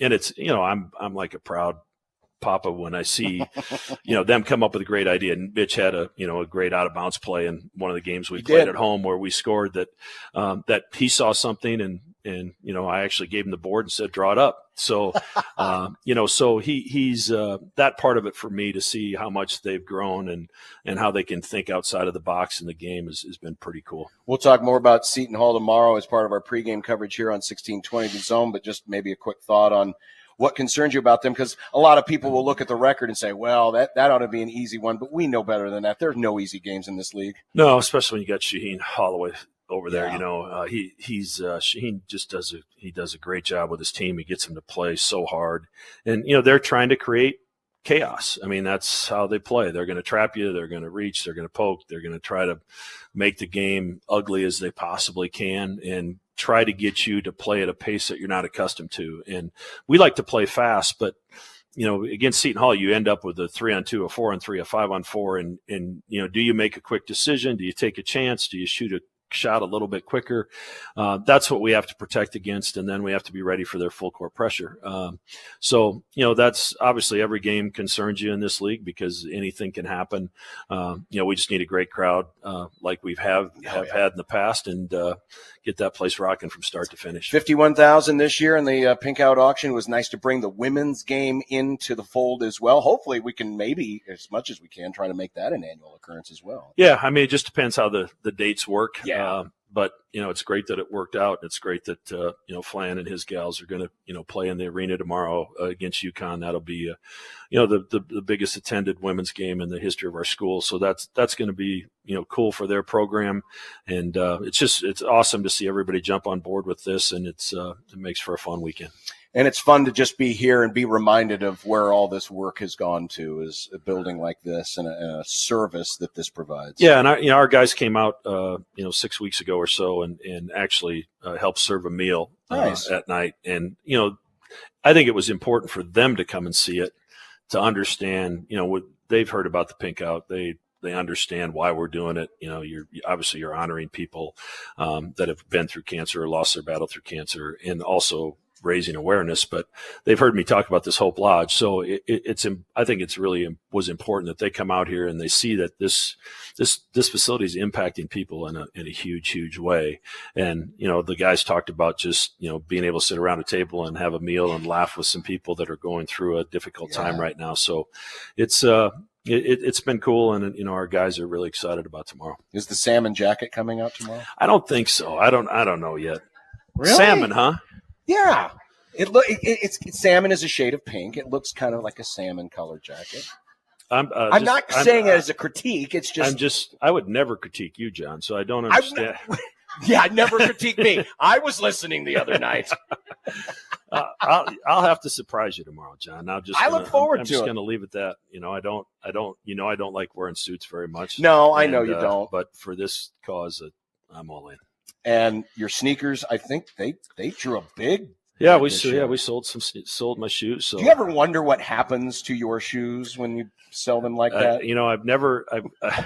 I've never shook hands with someone that had big enough feet to wear them. So I don't know where they're going, but they're only worn one time. So it's fun, and the auction was great this year. It went from 0 to 60 in about 12 seconds. It seemed like that last day. It was fun to watch that. So it's always a cool day, and it'll be a fun day tomorrow. By the way, 15 points last night. Yeah, I was sitting there watching Seton Hall, and I just glanced at my phone and saw something about Doug. So I actually flipped the game on and saw the last three that he made. But they put him in the game, and they thought the game was over with 10 minutes left, and he got him back in it and made some threes, and it just makes him feel good. He's sitting over there doing his job on the bench and whatever the coaching staff is asking him to do. So if his number got called, you have to be ready. We talk to our guys about that all the time. So I know Doug felt pretty good about it, and hopefully it can give him some momentum moving forward. Well, Mac, thanks for stopping by, and we'll see you tomorrow. Yes, you'll see me tomorrow. I can't wait, John. I know you can't. I'll be right there, keeping an eye, looking through your backside as I'm trying. I like it when the games aren't stressful because you spend less time down at the end of the bench in my way. It's all about you, isn't it, John? I mean, I'm trying to broadcast. I'm trying to tell people what's happening. If I really wanted to describe what I was seeing, I would say, well, he's wearing pants. That's a good thing. That's a good thing. I didn't have any trouble with that in DePaul. 0. But that's maybe true. maybe you should sit on a pillow. Did you ever think of that? I'm going to need a pretty big pillow to see past you. I rendered John Bishop speechless. That is hard to do. I'm going to need a big pillow to see past you, big man. All right. Thank you, sir. Thank you, guys. You bet. That is Greg McDermott, and we are here at the Hope Lodge. Don't forget that website, cancer.org/pinkout. If you're away, can't be here, can't bring a paper product, all the donations up to $30,000 that are being earned through this weekend. That's through Sunday as well. Matching, $30,000 matching from Nebraska Cancer Specialists. So let's execute the full match. Go to cancer.org/pinkout, or if you're going to the game, there'll be places to donate there as well. We will continue. We've got more to come. We are at the Hope Lodge here at 8030 Farnham here on 1620 The Zone.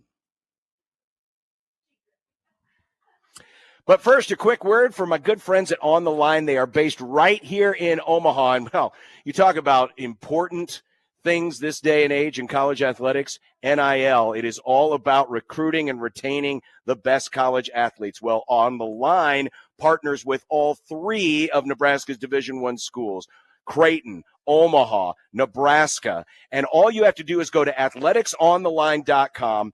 You pick your favorite school, then you pick your measurable metric. It could be wins, could be three-pointers, could be any metric that you choose. And then with every time that metric hits, that dollar amount that you've assigned goes towards your favorite school's NIL efforts. It's fun. It's a way to gamify your giving.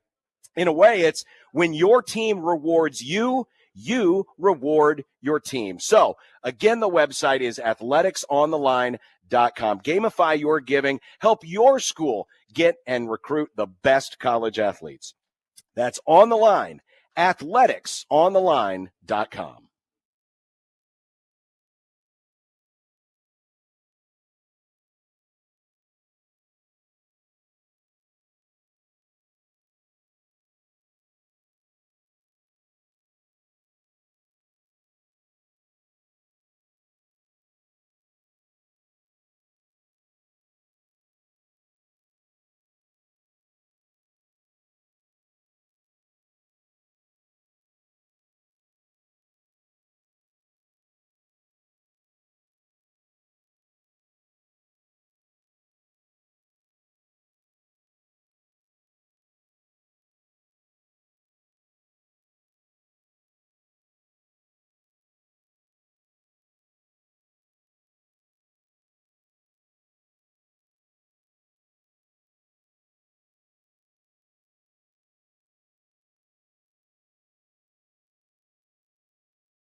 Welcome back. We are here live at the Hope Lodge as we are raising funds for the operation of this great facility. And we're going to give you an idea of exactly what it does for people here, not just here, but really from out of town for the most part, because obviously if you live in Omaha and your main cancer treatments are in Omaha, you already have a place to stay. But for folks who are from out of town and have to get that daily or semi-regularly cancer treatment, and it's just not feasible to continue to drive back and forth, we're going to let Brittany tell her story. Brittany Roteman joins us here. She is a guest here at the Hope Lodge. Brittany, where are you from? I'm from Manning, Iowa, which is about an hour and a half away. That's Nick's hometown. Holy cow. I didn't realize we had a common thing. So small world. It is. It's a small world. And when were you diagnosed? I was diagnosed this past December. And what kind of cancer is it? Stage 3 cervical cancer. So obviously really important to be here to get treatment. Yeah. I have to imagine, so many things are going through your thoughts, but then when you're told, well, we need you to be here in Omaha, and I'm assuming you're getting daily treatments? Yep, Monday through Friday. I started radiation right away when I was still inpatient in the hospital. And then I started that next Monday, I started chemotherapy right away, and I did that every Monday. So I needed to be there Monday through Friday, every morning, 7:30. I always had the first appointment. So oh, my goodness. So it was important. So when you're told this is what the plan is going to be, at first, were you thinking, I'm going to have to make this drive all the time? How were you trying to figure out the logistics of how you were going to get to your treatments? I was still inpatient at the time, so I was just like, well, they're just going to have to wheel me down every day. That's what I was thinking, because I currently don't have a car, and the pain medication that I was on and the medications, they don't want you driving. So, I just kind of just let them take control of my life, and it just kind of went really fast. And I had a social worker come in, and she's like, hey, we have this place called Hope Lodge. I don't know if you ever heard of it. And she's like, it's literally right down the road, half a block away. And I could literally see it from my room. So you were treated right up the road here. Literally at Methodist. Okay. Yep. And she's like, we'll get a hold of them and we'll see what openings they have, and we'll just take it from there. And they got me booked through the 27th. And then this week we extended it through the 6th of February. So it all just kind of fell together like that. I've been so grateful, because I didn't even want to ride in a vehicle, just the pain I was in and just the nausea from the treatment and stuff. I still haven't gone on a vehicle drive more than 10 minutes. So I can't imagine, but I'm a lot healthier than I was when I got here. So that is so good to hear. Yeah. Brittany Roteman is our guest. She's from Manning, Iowa. She is a guest here at the Hope Lodge. Just tell me what it's like to live here, to have a place like this to stay in. It's awesome. Like, if we don't feel like cooking, there's food all the time. We have like church youth groups come in, and they cooked food for us. They grilled outside, actually, in the cold weather a few nights ago. No kidding. They did. They great. They were up for it. And then afterwards they stayed and sang songs to us. And they ate with us, mingled, and that was really, really nice. We have people from immunotherapy treatment at the other hospitals. They come in and they've done meals with us and stuff. There's always food in the community fridge. So that's a big thing with treatment, because I'm coming down at like 3 a.m. to eat. I can imagine. I'm always getting up in the middle of the night to come down to eat. So it's really nice. And it's just so clean. And some people's caregivers, they play on the piano here, and I'm always poking my head in to see who's playing. So it's nice. Everybody's just so generous and thankful, and it's just a really nice group of people. And I got to imagine the room's pretty nice too. Oh yeah. If you don't see me down here eating or at treatment, I'm sleeping. It's super comfy. They're really nice. Yeah. So how's treatment going? How's the prognosis look? Good. I had a scan done this past week that said that my tumor had shrunk more than half of the size that it was. Oh, great. And all my lymph nodes in that area are no longer enlarged. So yeah, so it's good. So it is working. Yes, it's working. Yeah. I have to believe, because I believe anyway, and I think probably a lot of folks would agree, when you're sick, a positive attitude, a positive mindset helps in the whole process. I have to imagine having this comfort zone and being around people who are also going through a fight like yourself, and seeing the love and the community that exists here has to really contribute to your attitude. Oh yeah, for sure. it's tenfold for sure. It's all about your attitude and the people you surround yourself by. And these people are just great here. So helpful. And I never go without anything I need, anybody to talk to. There's always somebody out here all night long. So, and they see a lot of me. Have you made friends here? Oh yeah. I make friends everywhere I go. Because we find, especially when you stay here, you meet other people who are there at the same time, and then you become basically pen pals or friends for the rest of your lives. Yep. There's a lot of people from around our area. There's a family from Atlantic, and he's had 3 of his different kids come and stay. His wife's come and stay, and that's like right by Manning. So yeah, it's all the way across the state, but you feel like it's home. You can answer honestly. Mm-hmm. Had you ever heard of Creighton? Oh yeah, when I was younger, I used to want to go to school there. Really? Yeah. Then I became a mom, so. Well, I have. but now you're dressed up in Creighton pink out gear, and of course, all of our pink out efforts through Creighton has gone towards building and maintaining this facility. So I have to imagine you might, if you weren't a Jays fan before, you might be a Creighton fan now. Yeah. I love all sports, so. That's fantastic. Yep. Well, I'm so glad to hear that the treatment seems to be going well. You're having another positive experience here. Yep. You are an example, as we have talked to many of the patients who have stayed here over the years, of how much this not only is a relief, it's a financial relief and it's an emotional relief, but it's a spiritual relief. And the word hope in Hope Lodge, I have to imagine that's an important word in your life right now. It is. Being positive and hope. That's all there is. Well, Brittany, congratulations on so far. You're winning the fight. Yep. You're going to continue to win the fight. Yep. Thank you very much for coming over, and I'm glad you're enjoying your stay here at the Hope Lodge. Thank you so much. You bet. That is Brittany Roteman from Manning, Iowa. Her aunt, who is over across the way, she's shooting the video right now. She's the caregiver. I'm assuming she's liking it here as well. Yeah, she does wonderful. I'm blessed. That is fantastic. Brittany, thanks again for coming by. Good luck and keep up the good fight. Thank you. That is Brittany Roteman here, a guest here at the Hope Lodge. We will be back. We've got more coming up. Yes, we will certainly talk about sports, but we also have Movie Club still ahead with Kent Wogelman on the Lincoln Journal-Star. Our movie this week is Major League. It's all straight ahead on Unsportsmanlike Conduct in 1620 The Zone.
I did not time out the bite right.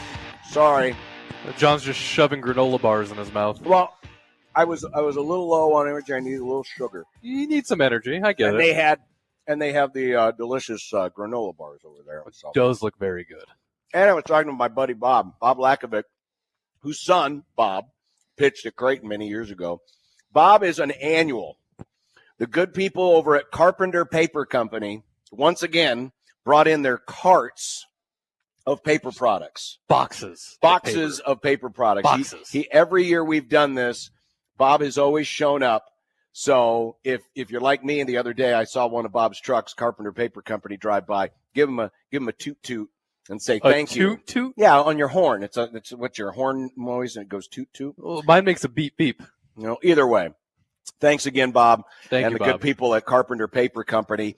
And you can also bring us by some paper products. We're looking for toilet paper, Kleenex, paper towels, things of that nature.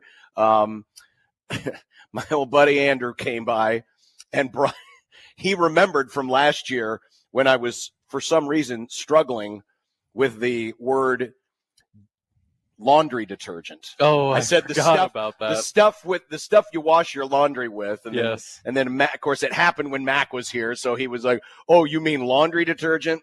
So the stuff you wash your clothes with, he brought some of that. That's so good. you can bring laundry soap too, if you'd like. Everything helps. Everything helps as we go to help fund and maintain the operations here at the Hope Lodge, Nebraska. And again, the website is cancer.org/pinkout if you'd like to make a donation monetarily.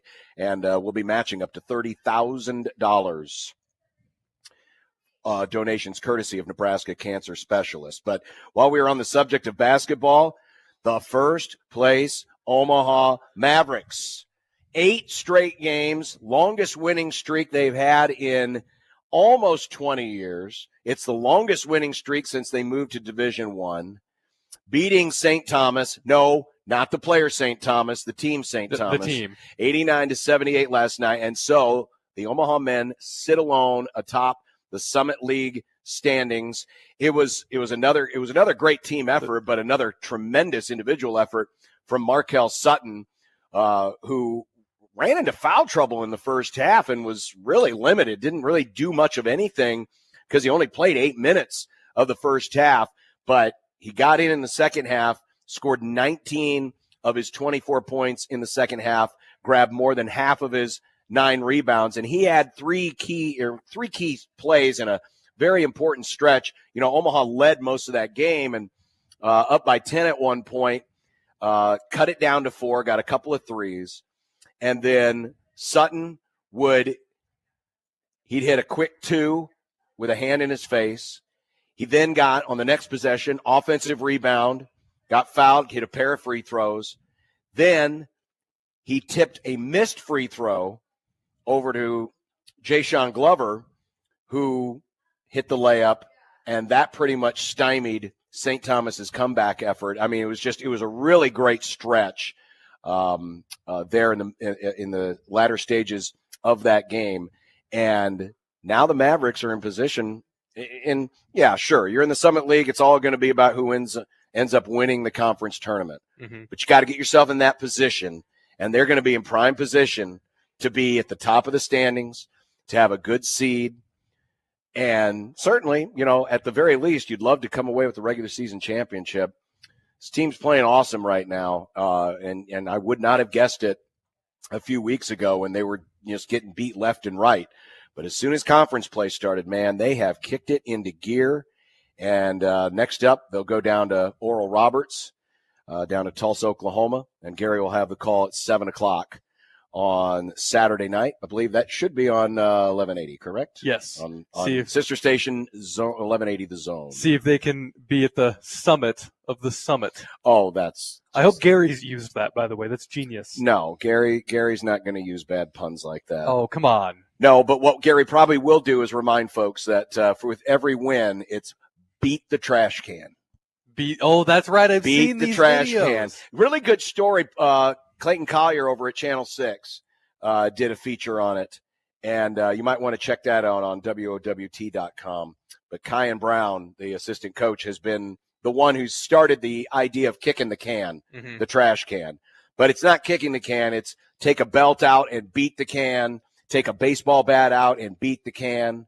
But that's been the driving force is some poor garbage can takes it on the chin after every Mavericks win. Well, it's working, so keep beating up this garbage can, please. Yeah, so Saturday night, 7 o'clock against Oral Bob on 11. Oral Bob. Well, yeah, it's short for Roberts. It's like when I call Oral Jimmy Bob. John's Jonathan James. I don't know what you're talking about. That's really, really strange. You're strange. The Ohio State Buckeyes and the $20 million roster who just won the national championship. Well, they may be digging back into their pocketbooks again. What are they, the Dodgers? Reports out of Columbus are saying that there are folks. Remember back during bowl practice when Matt Rule talked about how guys are being coaxed into the portal. They're being coaxed with these big cash offers to come. They had no intention. They had no intention of getting in the portal.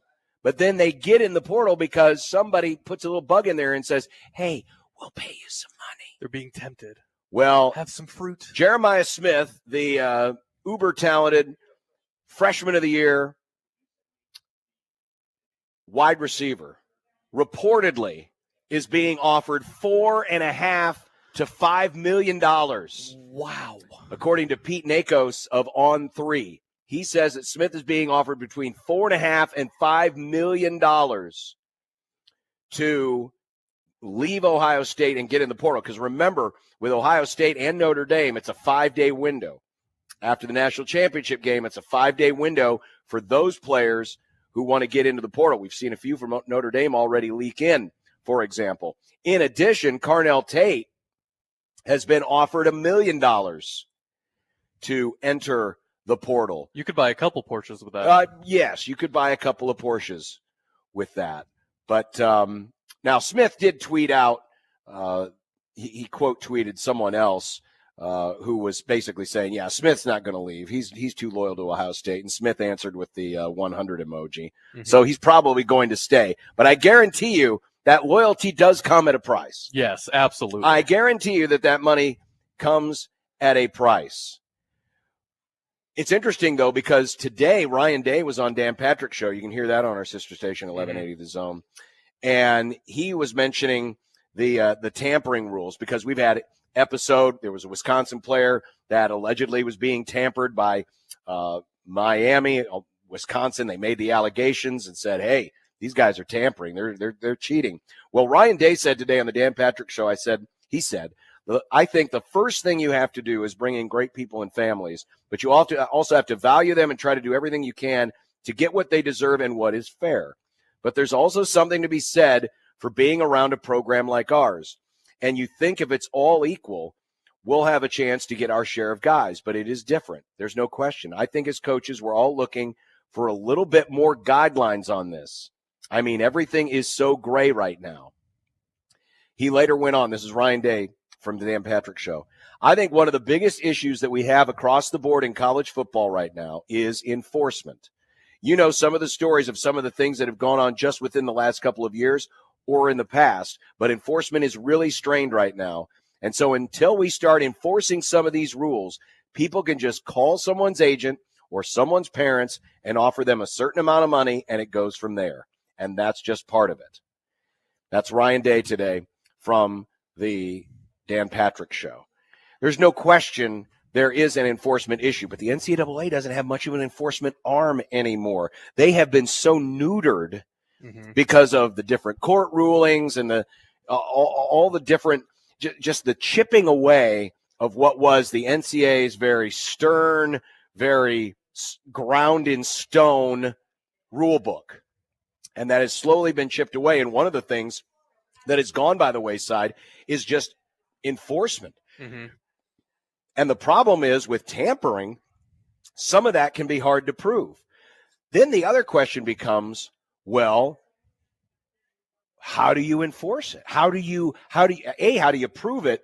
But then what rules do you put in place? Because technically, these players are not under contract. No. There are tampering rules in the NFL. You can't tamper. You can't be flirting with another team's coach during the season. You can't be flirting with another team's player before the free agent period opens. But that's because it's a collectively bargained thing. The players have a contract. The league has a contract. It's all agreed upon rules. Mm-hmm. There's none of that right now. This is just another area where college sports needs to figure out. And I'm not sitting here, getting on my soapbox saying it needs to be the scholarship contract. I don't care in what form it comes in. There has to be something codified, something written down, something that's enforceable, something that everybody can agree upon from the schools and the players, that this is the way we need to be, this is how we need to do things, and then you can start enforcing things. But until you have that, until you have the agreement from the players, which means, they're going to have to unionize at some point, there's really no way you can codify that in law, because then technically a Jeremiah Smith could say, well, aren't you restricting my trade? Someone's willing to offer me more. I'm under no contract with you. And I'm just using this as an example. I'm not saying Jeremiah Smith's doing this, but I'm just using it as an example where Jeremiah Smith says, hey, I have no contract with you, Ohio State. There's nothing here that says I have to be here. So why would I be restricting? Why wouldn't I allow someone to come in and say, hey, I've got a better offer for you? That's why you need to have more structure in the entire system. But it has to be agreed upon by the athletes, just like it is in Major League Baseball, just like it is in the NFL, just like it is in professional sports. I think some kind of enforcement of this would, in the long run, help the players too, because the amount of offers that you see, it just feels like it keeps snowballing. Mm-hmm. Like they offered him $4.5 million. This feels more like a bubble than a boom situation to me. And then when the bubble pops, what's going to happen? Right. These players are going to be left in the dust. Or when does the bubble burst? Well, there has to be protections for the athletes. Absolutely. On many fronts. Because, yes, there are some times because, again, the offers don't always have to come with anything in writing either. Right. And you can get situations where, someone is promised something and then that player leaves and goes to a new place on a promise, but then finds out, oops, that promise isn't worth anything. Mm-hmm. It's got to be something down in writing. All right, more coming up, but next it is movie club time. Yes, it is. Feels like it's been weeks since I've participated in a movie club. Well, it has. Wasn't I here a couple weeks ago? What was the last movie you remember doing? I don't remember. Because you didn't do Parasite, and that was my last Didn't pick. do Parasite. You didn't do the one. Didn't we do the did with rap. Jack. What was it? Straight Outta Compton. It has been weeks. It's been almost weeks. a month since you've done movie. Well, I'm back. Josh isn't here, but we're here. Yes. Kent's in the waiting room. Hi, Ken. Major League. Josh picks the movie and he can't be here. He did send me a couple of observations, so we'll share some of those. But we're going to talk Major League. We picked it in honor of the late Bob Uecker, who, of course, starred in that movie. So we're going to talk Major League with Kent Wolgamott of the Lincoln Journal-Star. We are here at the Hope Lodge for our annual Creighton versus Cancer Pink Out Remote. We're raising paper products. Come on in. Just bring toilet paper or anything that you would think of that you need around the home. Cleaning supplies, that as well. Also, we do still have a few of these Creighton versus UConn women's basketball game tickets for tomorrow's women's Pink Out game, which starts at 4:30. If you stop by and bring a donation, just ask, either stop by our broadcast location here in the Janicek living room, and we'll give them to you, or you can ask one of the many great volunteers that are here. They're all dressed up in the Pink Out gear today. Can't miss them. And ask them, and we'll make sure that we get these tickets to you. So if you'd like to attend tomorrow's game, and it's a big matchup, two undefeated teams, UConn's number 6 in the country, Blue Jays are undefeated in the Big East. Make sure you ask either one of the volunteers or stop on by, pick up those tickets. We would love to send you to the game tomorrow. And for those of you who can't be here with us, the website is cancer.org, cancer.org/pinkout. Cancer.org/pinkout. Those are for all the online donations, and Nebraska Cancer Specialists matching all donations this weekend from today through Sunday up to $30,000. So let's unlock all $30,000 of those donations so that we can help this Hope Lodge continue moving strong here in our community. The movie club is next, 1620 The Zone. But first, a word for your home improvement company. And now we're enjoying I'll say it's decent enough weather today, but you know the weather that we've just gone through and how doggone cold it has been out there. And if you've been walking by your old windows and you're feeling a draft, well, your home improvement company has a great offer, an unbeatable deal. Buy 2 windows, get 2 free. I said that right. You buy 2 windows, get 2 free. Or maybe your windows are fine. You're looking to spruce up your bathroom. You can transform your space. Save up to 30% off a bathroom remodel. Imagine, maybe you're looking for that walk-in shower, just something modern and more functional. Save up to 30% off a bathroom remodel. Both of these deals available right now from your home improvement company by calling 402-764-1720. They're great. Technicians will come in, they'll scan everything that they need to do around the home and give you a great estimate, and schedule that free in-home consultation today by calling 402-764-1720 and take advantage of these great offers. So let me repeat, buy 2 windows, get 2 free, or save up to 30% off a bathroom remodel. Call 402-764-1720. 402-764-1720. You're going to love the difference with your home improvement company. They're going to exceed your expectations and make your home better. Don't wait. Call today. Your home improvement company, 402-764-1720, and love the difference.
First, oblique strategies. cluster analysis, body percussion. Look most closely at the most embarrassing details. Friday. The final day of the week. I started doing these. These are the voyages of the program Unsportsmanlike Conduct. Its ongoing mission to explore strange new movies, to seek out new bits and new edifications, to boldly go where no radio program has gone before. Oh, Elkins Movie Club. It's Elkins Movie Club. Elkins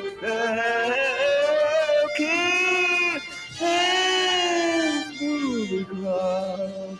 It's Elkins Movie Club.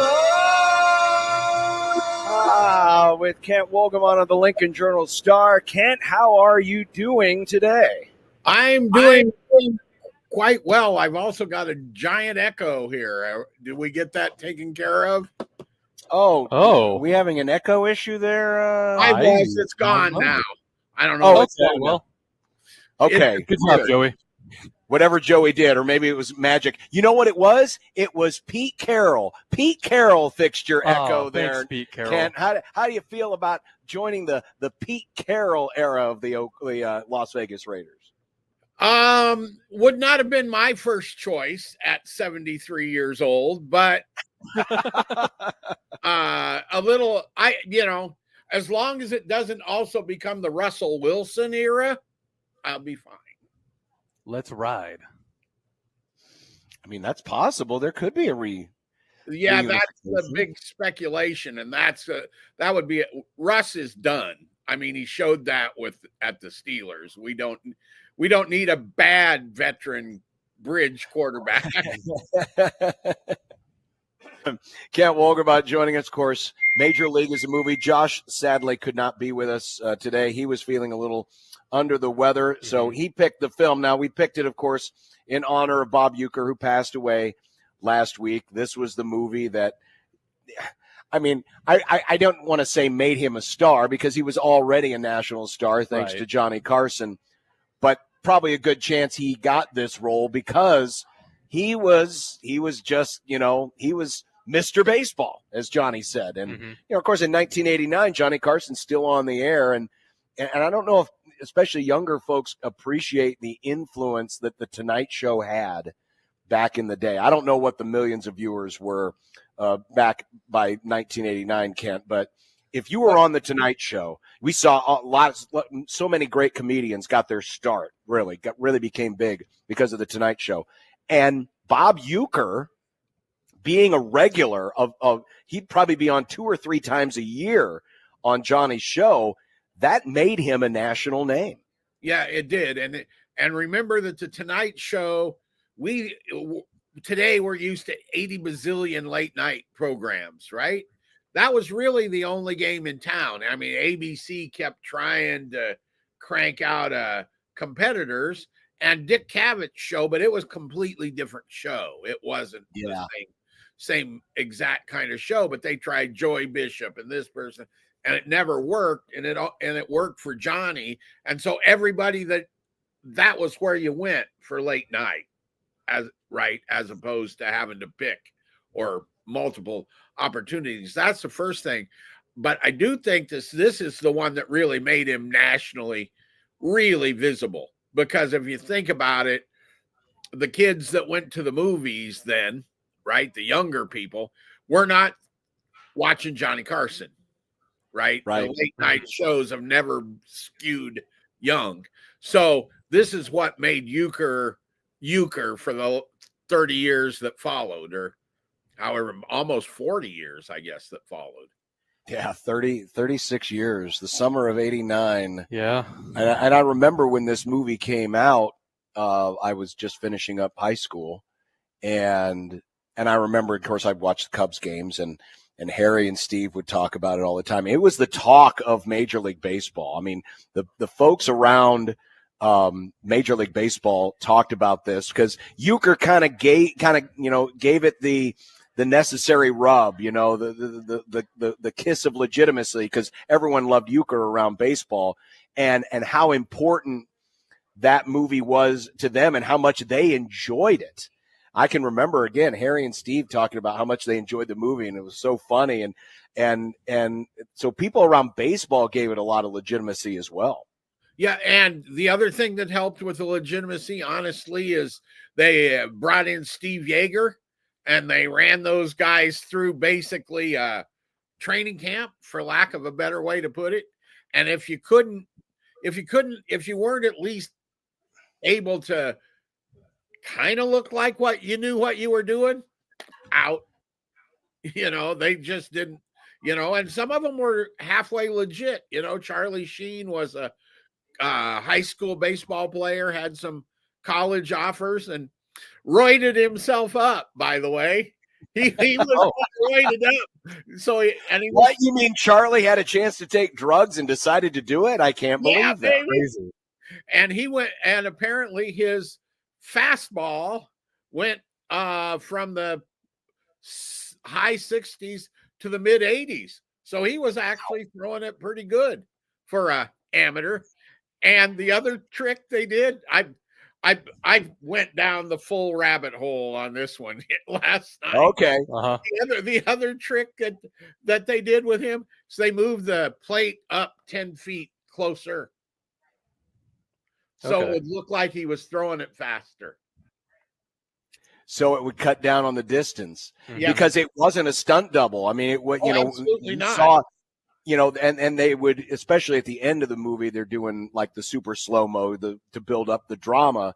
And you watch him, and you're watching the rotation of the ball. I mean, it looks natural. It was. So it helped that he had that high school baseball experience, but then, shrinking the distance between the pitching rubber and home plate certainly helped, I guess, a little bit there too. And the other Dennis Haysbert, who plays Serrano, he hit that ball out of the park. That last home run is a real home run. He did it. Oh, really? Yeah, legit home run. And that's incredible. And when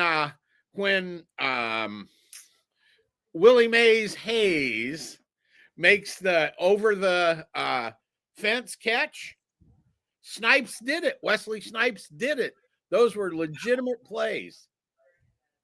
So it did help with the legitimacy of the movie, because while that certainly helped, I mean, in a movie like this, it's comedy, and I guess we should really explain, if anybody hasn't seen it yet. Hasn't seen Major League. I didn't until last night, Ken. He hadn't. Okay. But like I mentioned during the break, the movie's older than he is, so I guess I can understand to some degree. But it's the classic story of, the owner wants to tank because she wants to move the team to Miami, and they get all these rejects, and the rejects, find out about the plot to move the team, and that how the owner really doesn't want them to win. And so they basically just revolt against the owner and say, as Tom Berenger said, win the whole bleeping thing. And it becomes the story of how this team comes together and, makes this amazing run. And you want to know the really hilarious thing about the owner? The original ending of the movie, which you will find on the DVD as an alternate ending, the original ending was, well, I really did put this together to make these guys mad and play hard and try to win. And it tried to cast her as kind of the, good guy in a way. The test screenings, everybody hated that ending. Mm-hmm. They showed it with both endings, and everybody hated the good owner ending. So they put in the one that's on. And I saw that this morning, Ken, as I was doing research for this, because I'd never heard of that before. And I am so glad that they kept the ending that we're all familiar with, because she was a dislikable character. Absolutely. She was very dislikable. And of course, and she's based loosely on Georgia Frontiere, who was the owner of my Rams. after after he what was his name? I'm trying to remember. Oh, it's killing me now. But the owner of the Rams passed away. He died. And she took over the team.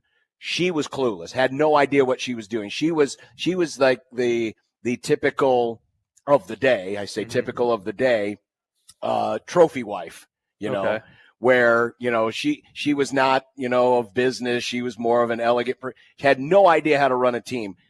Well, the character in Major League is loosely based on her. Okay. Where it's more about, I just happy to own the team.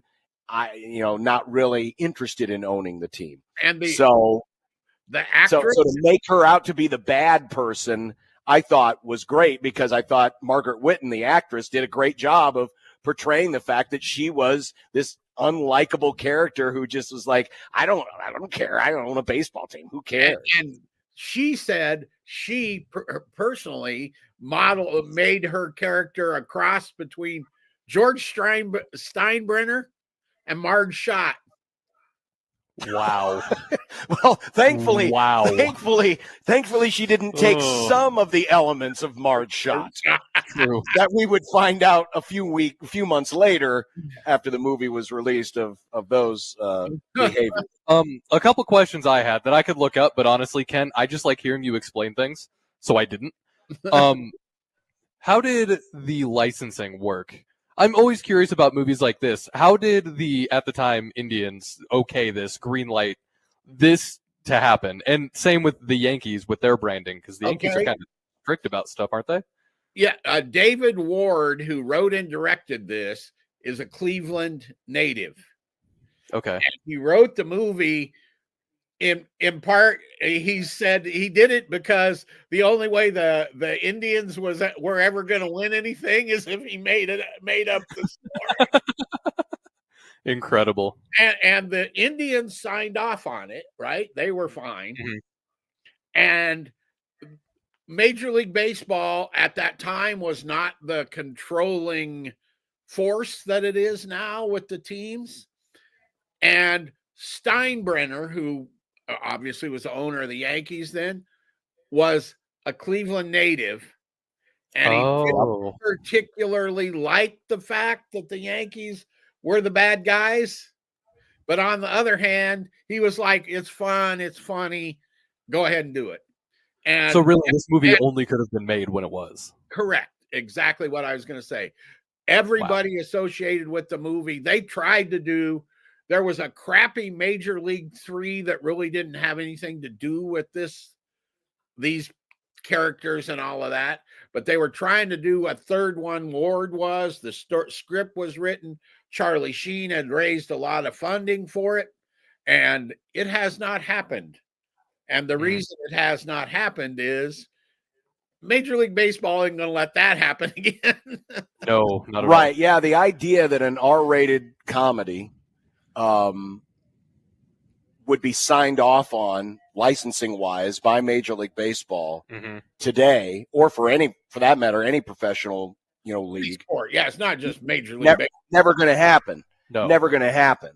Which is why back then it was certainly possible. And like I mentioned earlier, every local broadcast would talk about, hey, did you see that Major League movie? Yeah, our guy Euchre's in. Oh, this thing's hilarious.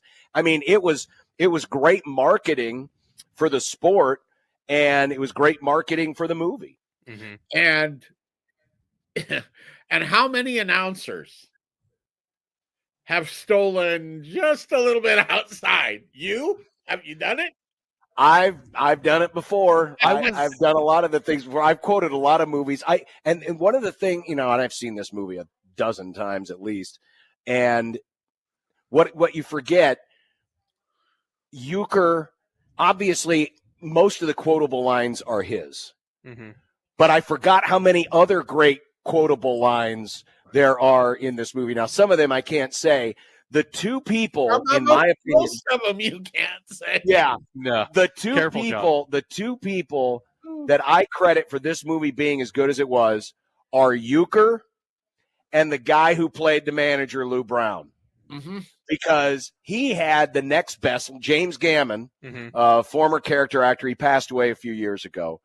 But those are the two guys, in my opinion, that make the movie because they have all the funny lines. I mean, at the beginning, the whole beginning of the thing where they're looking for a manager and he's managing the tire store, he says, "How would you like to be the manager of the Indians?" And he says, "Oh, I don't know, Charlie. I got another guy on the other line about some white walls. I'll get back to you." It was incredible. It's one of the best lines in the whole film. And I think it's those two characters, in my opinion, that make the movie. Yeah, well, I've always liked that Behringer line when he's in that, when he follows. Oh, this is Rene Russo's first movie, by the way. Which I didn't know. I thought she had. I guess I didn't put two and two together because she obviously was in the Lethal Weapon movies, but that was after this. And so, two things: the very first scene she ever shot was that long one take dialogue thing where in the library, in her apartment. That was the very first scene she ever shot. Period. And she was A, terrified, I think, and B, really nervous. Her hands were flying around. The director literally tied her hands. Made her do the scene a couple times and then untied her hands and shot it. So there's a little majorly, but the line I've always liked is when he shows up at her fiance's house, thinking it's her house, and gets invited inside. Yeah, we have uniforms and everything. That was a really good line. This was also, by the way, Wesley Snipes, wasn't it his first big movie? First big one, but his fourth movie. Okay. And here's the I asked Wesley when he was here but I didn't need to read this. I asked him when he was here for Tu Wong Fu. You know, they made that Tu Wong Fu. Yeah. Thanks for everyone thing, Julie Newmar movie here. And he was in it, right? And Wesley had some pretty good parties. He had a place down in the Haymarket, and I got invited to a couple parties at Wesley's place. Oh, boy. That was pretty fun. But one of those nights, I asked him, "Did you make that catch?" He said, "Absolutely." He said, it was luck, but it happened. But the funny thing about Wesley Snipes is he's supposed to be playing a guy really fast, right? Wesley Snipes is not a fast runner. So if you notice that every time he's on screen, it's in slow motion when he's running. It is, isn't it?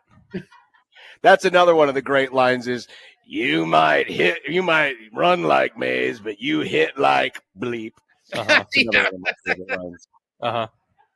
So, Nick, this was your first experience with this. You're the only one here that didn't see it before. Yes, that's right. I loved it. Really? I loved this movie. This is a fantastic movie.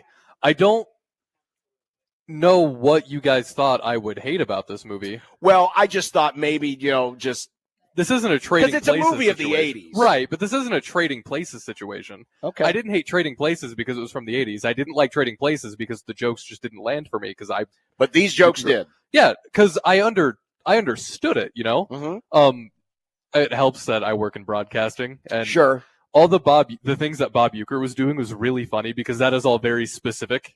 Not all of it, but there's a lot of very specific like baseball announcer things that he does where I just like, which most of that was all ad lib, by the way, because all of it, which is incredible. I love that.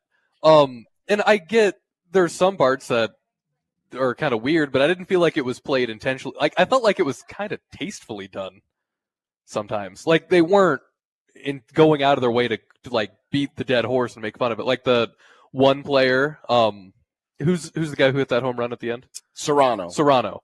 I feel like his character, they could have gone out of their way to make fun of him and his religion a lot more than they did, but they didn't really do it in any kind of way that I felt like was out of bounds. It was just kind of they played his character off the uber Christian pitcher, the old guy, and I thought that was a really good dynamic. I thought it was good too because they were kind of making fun of both of them at the same time, but not fully making fun of them. But it was a good balance, I felt. What's that, Kent? You were going to say? The Serrano character was actually modeled on the Alou brothers, who apparently were superstitious lunatics. Yeah. And so he was modeled on them. the old guy was Gaylord, modeled on Gaylord Perry. Because he spitball, the Crisco ball, as he called Every it. which way he could. What do you mean? If you could cheat, Gaylord did it. So they kind of modeled all off of. Oh, the other thing, anytime you see Behringer throw the ball from behind the plate, or and has his mask on, that's Steve Yeager. Oh, so Yeager is actually doing the catching. Wow. Because Tom Behringer apparently couldn't get the ball from behind the plate to second base in any sort of convincing fashion. So Yeager was the third base coach. And then if you see the catcher with the mask on, that's Yeager. Okay. Well, that makes an awful lot of sense. And it's funny, Kent, because like I said, I've seen this movie many times, but watching it again this past week, it dawned on me that, oh, wait a minute.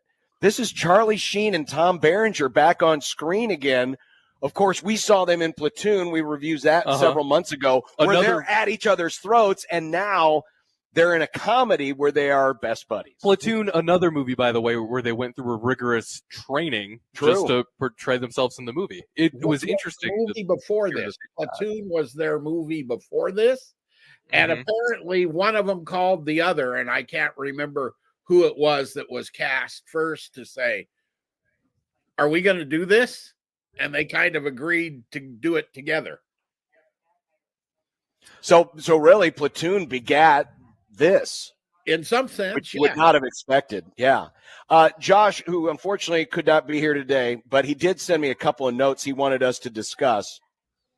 First question for you, Ken, is this the best version of this type of movie? This type being the motley crew that gets put together and wins. It's certainly by far the best comedic version of it, I would say. Because in some areas, Bad News Bears kind of fits in this as well. I was thinking Bad News Bears, and on the football side of things, that The Replacements with Keanu Reeves is sort of the same kind of movie, and it's not terrible. What about Longest Yard? Longest Yard is another one, but I personally think this is the best of them, in part because it's the funniest. I think it's a hilarious movie from start to finish. It's a good baseball movie too, just in general. Everything that was happening on screen made sense. Well, it does honor to the sport, and that kind of leads into Josh's next question. And that is, what did we think about how it ended? And remember, now it ends. It's not ending with the World Series. No, the Indians are just winning the AL East. It's a one-game playoff. Yes, they're because back then Cleveland and the Yankees were in the same division, the American League East. Back when the old 4-division setup, where you had the AL East and the AL West and the NL East and the NL West. It was just 4 divisions. So the goal is to win the division. It wasn't to win the World Series. And that's part of what I like about it, is because it does give you like the one game, it's for everything scenario. Because as we know, if you make the playoffs, you're playing a best of 7. And I think it can kind of get drawn out a little bit. Mm-hmm. I like the fact that it was for a smaller goal, but because Cleveland had not won anything since 1954, when they won the AL pennant, hadn't won a World Series since 48. I liked the fact that this wasn't about the World Series. This was about just winning the division. Okay. Now here's the rest of the story. The second one acknowledges they lost the division, or the ALCS, and then they win the ALCS in the second one. And in the third one, they were going to come back having lost the ALCS, and where it wins, they're going to win the ALCS and then go to the World Series. But that never got made. And I'm the second one is okay. Yeah, okay is it? And Euchre even said, "I wish I hadn't done the second one because it's not as funny." No, because just something like this, it's hard to make sequels to comedies. Mm-hmm. Yeah, you can't capture that twice. You just can't. And Wesley Snipes wasn't in the second one. No, he was not. Because he'd become such a big star by then that there was no way he was going to go. Yeah. Well, just one more question I had about how they filmed the movie, kind of going back to the game. They didn't fill a baseball stadium just with extras to do that. But do you know anything about how they did that? Because that was very well done. One, this was shot in Milwaukee, not in Cleveland. That's County Stadium in Milwaukee. The reason for that is, one, it was cheaper to make it in Wisconsin and in Cleveland, and because of the union cost, number one.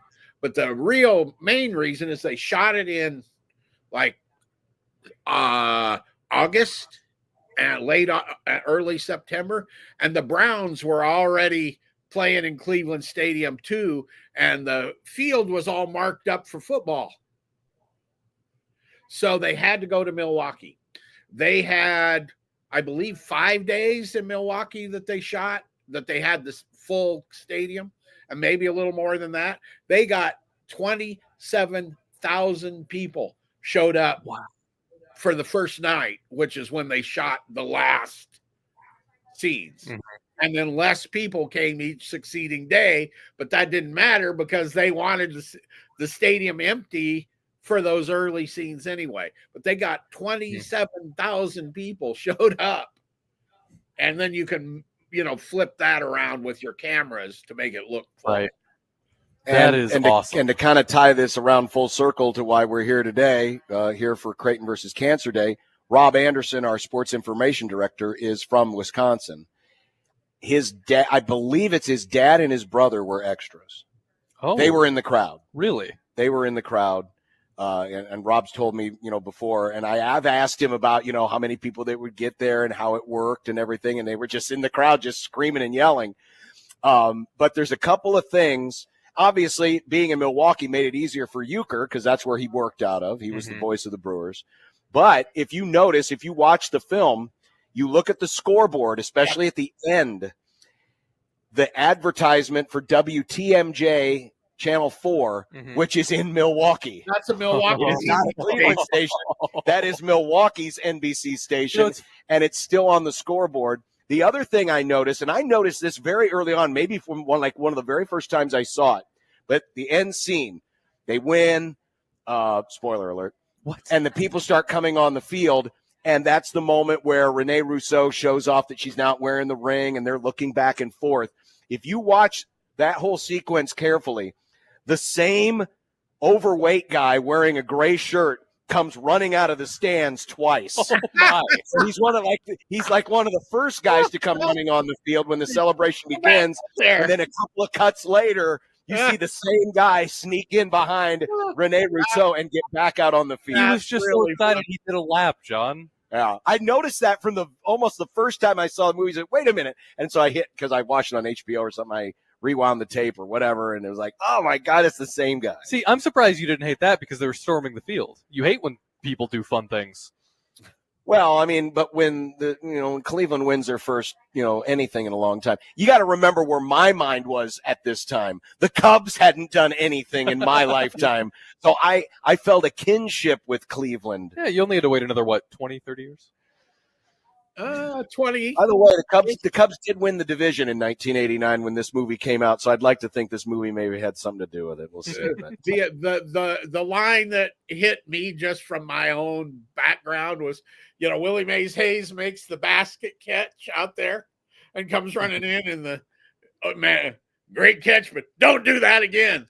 That was my entire high school sports career. That was good. Don't ever do that again. Never do it again.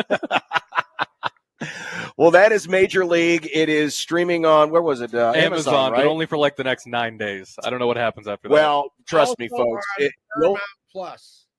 Oh, Paramount Plus. Good to know.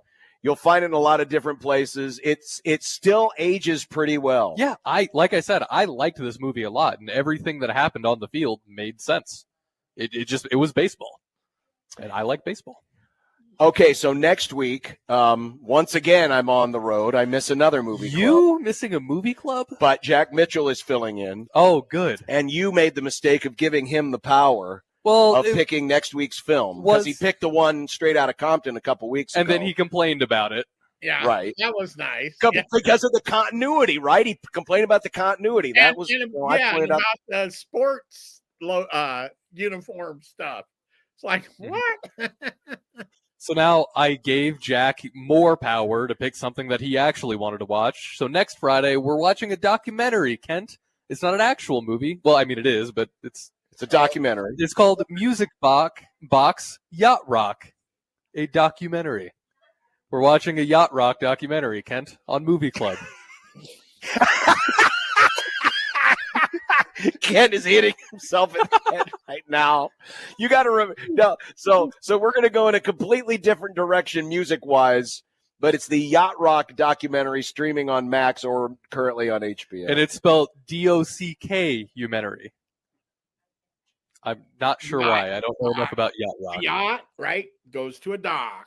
Yuck, yuck. Oh my gosh. Get it? Oh, no. Well, you can have fun with that next week. It's on I Max. think you should have to watch it just as punishment for not being. All right. Maybe I might do that. Yeah. Because I actually like some of the. I'm like Jack. I kind of like some. That's the music that I grew up on listening on AM radio when I was a kid. I do like some Yacht Rock. I can't deny that. It's a vibe. It's a good summer vibe. I don't know if I want to watch a documentary about it, but Kent had to cover it. That crap sucked when it was new, and it still sucks. How? I didn't know you felt so strongly about Yacht Rock. Oh, is this going to be good? Next week's movie club. Kent, have a great weekend. We appreciate it as always. I will do that, and we won't see you next week, I guess, but we'll be on the yacht, baby. Yeah, you'll be on the yacht. You can blame Mitchell for that, and you'll never do his podcast again. We'll be riding the musical waves next week. All right. We'll be back. We've got more to come. We are live here at the Hope Lodge. More details on what we're doing here, and we'll also start to preview this Sunday's conference championship games. Mm-hmm. We are live at Hope Lodge. Don't forget that website, cancer.org/pinkout. You could donate monetarily, or if you have a chance to stop by here at 8030 Farnham, bring some paper products, whether it's toiletries, toilet paper, paper towels, Kleenex, maybe washing items, soaps of that kind. Washing items? Washing items. Soaps of that kind? Soaps. Different soaps and things. The stuff that you put in the clothes. The stuff you put in the washer that washes the clothes, that stuff, all of that. Here at Hope Lodge, 8030 Farnham, 1620 The Zone.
Welcome back to our annual trip to Hope Lodge, Nebraska, as part of the Creighton versus Cancer Pink Out games.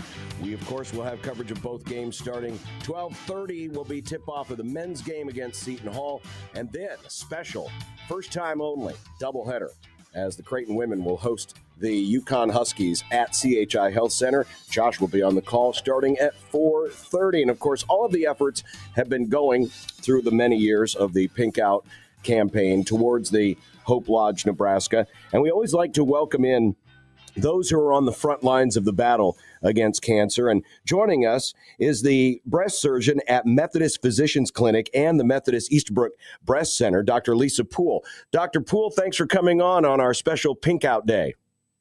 Yes, absolutely.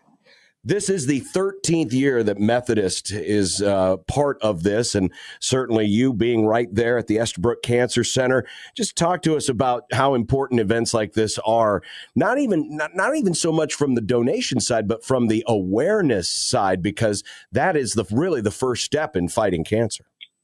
Yeah, absolutely. I mean, this is such a great opportunity in the community to raise awareness and dollars to help support these patients that are dealing with a cancer diagnosis. And I mean, cancer it impacts everyone. I mean, I would really challenge you to find someone that hasn't been impacted in some way, whether that's a personal diagnosis or having a family member or friend or caregiver. I mean, everyone, it really affects everyone. And I think Creighton has done an amazing job with this initiative and just bringing attention to this. And I mean, it's amazing to think that the largest Pink Out event in the nation is in Omaha, Nebraska. I mean, how cool is that?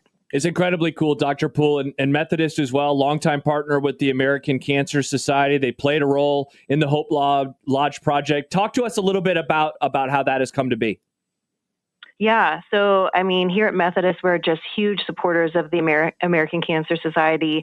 And so when they first started talking about the Hope Lodge, we knew that we wanted to be a part of that. And so we were fortunate enough to be able to donate the land for Hope Lodge and are really proud to have been able to help make that a possibility. Many Nebraskans and even patients that live out of state are impacted by cancer. And many of those patients come here and receive their care at Methodist. And I mean, for those coming from out of town, that can be a huge financial burden to drive back and forth and just the time that takes. And so having something, somewhere for them to stay close by really takes a lot off their plate, a lot of that anxiety and burden with having that Hope Lodge there to provide them with a place to stay. Dr. Poole, I'm curious as far as, and you've treated patients for quite a while now. Do you have any personal experiences with those who, especially coming from out of town, that have to use or utilize the Hope Lodge and just the relief that creates for folks? Because it's stressful enough, but especially if you're coming from far away and you got to stay in a town for several weeks, maybe even months, how much of a stress and a burden that can put on folks. Oh, yeah, absolutely. I mean, we see patients from Iowa, Missouri, South Dakota, far western Nebraska. And so for them to come here, and I mean, it's in a beautiful facility. I mean, I have a patient that every time she comes, she wants to stay. But it's just, what a great thing to be able to offer to patients. Yeah, absolutely. And along those lines, of course, as John mentioned at the top of the segment, we are here. We are here now pretty much every year going back more than a half decade. Creighton Pink Out game. A lot of pink is going to be worn tomorrow at the games. What does this event mean to you? What does this event mean to Omaha? Oh my gosh. I mean, what an amazing thing. I mean, a moving experience to be there.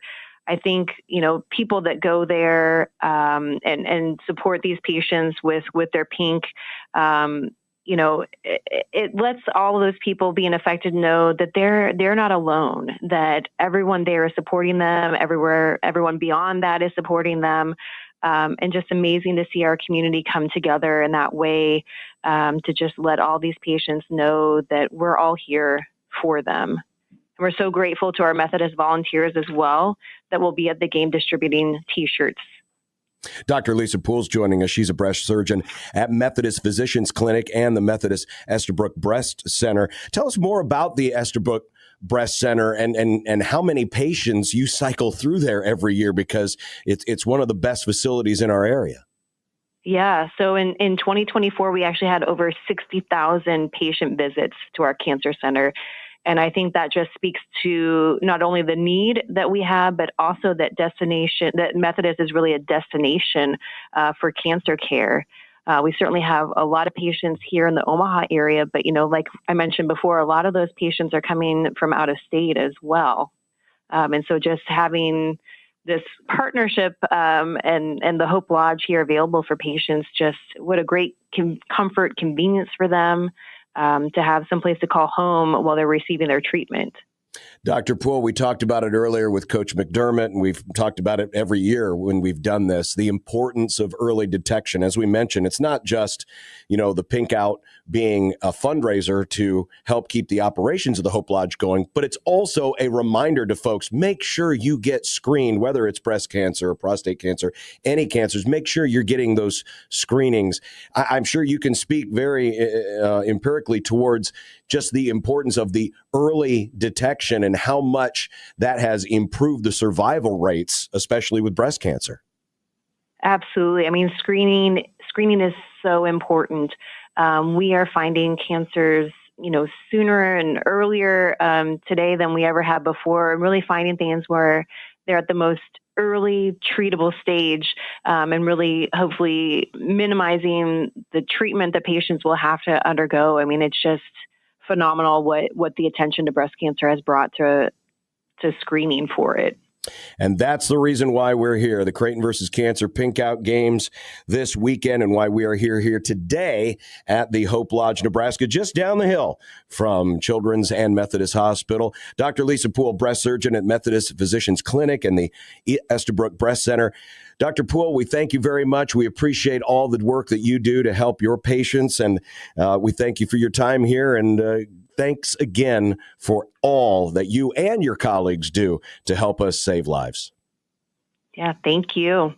That's Dr. Lisa Poole from the Methodist Physician Clinic and the Estabrook Breast Center. And we'll continue with more here live from the Hope Lodge as we continue keep bringing in your paper products, paper towels, toilet paper, other bathroom items. Cash donations are always welcome as well. Bring them on in. We will be here until 6 o'clock, and we'll continue with more of the Grum in just a moment on 1620 The Zone.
Coming up in the happy hour, it's preview of the AFC and NFC championship games. We also have predictions. Ooh, woof. It was a rough week for predictions for all of us. It sure was, It John. was bad.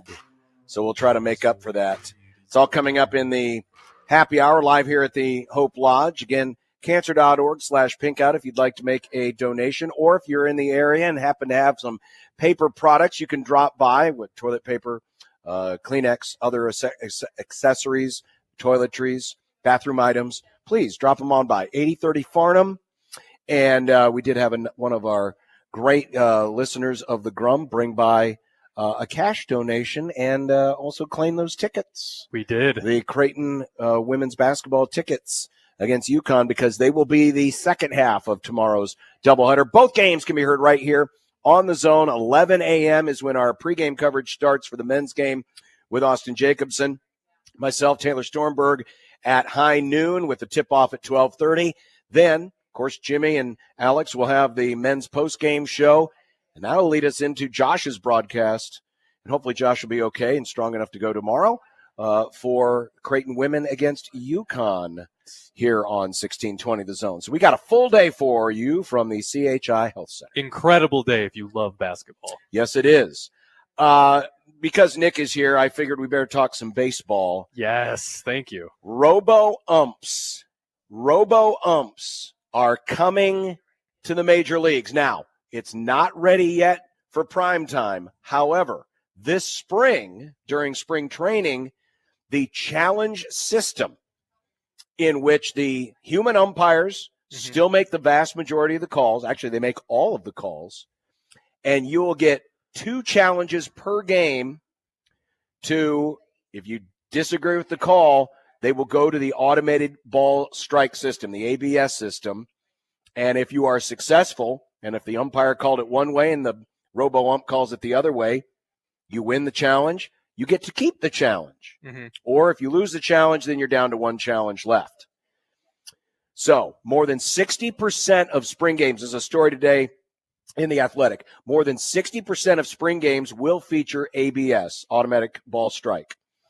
The Diamondbacks are set to have 29 games with ABS, where the Cubs only have 7. So it's not going to be equal amongst all the teams. That's just interesting. Well, it's just an experiment. I mean, it's basically because you got to set the stadium up with the eye and everything else and make sure it is going to work the way you want ABS to work. I suppose they did just do some renovations to where the Diamondbacks play, so it's probably a little easier to integrate. Yeah.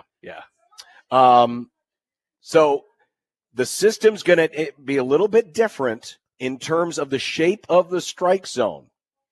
So there's going to be a presentation made available to players where the league is going to reveal the details of the new system and how it works. First thing you got to do is you got to make sure that every player in the major leagues is properly measured. Because remember, the strike zone is adjusted by who's at the plate. So bigger players, bigger strike zone. Smaller players, smaller strike zone. It'll be really fun to see which players were lying about their height this whole time. Well, so every player is going to go in. They're going to be measured. They're going to bring on a third-party system or third-party company to ensure that players don't game the system. Right. So there's actually going to be a couple of different times where players are going to come in and get measured for their automatic ball strike zone. One interesting thing that we have discovered, or at least they have discovered in the research before this begins, and I'm reading from the Athletic story, robo-umps standardize the size of the strike zone regardless of the count. But with human umpires, that has not been the case.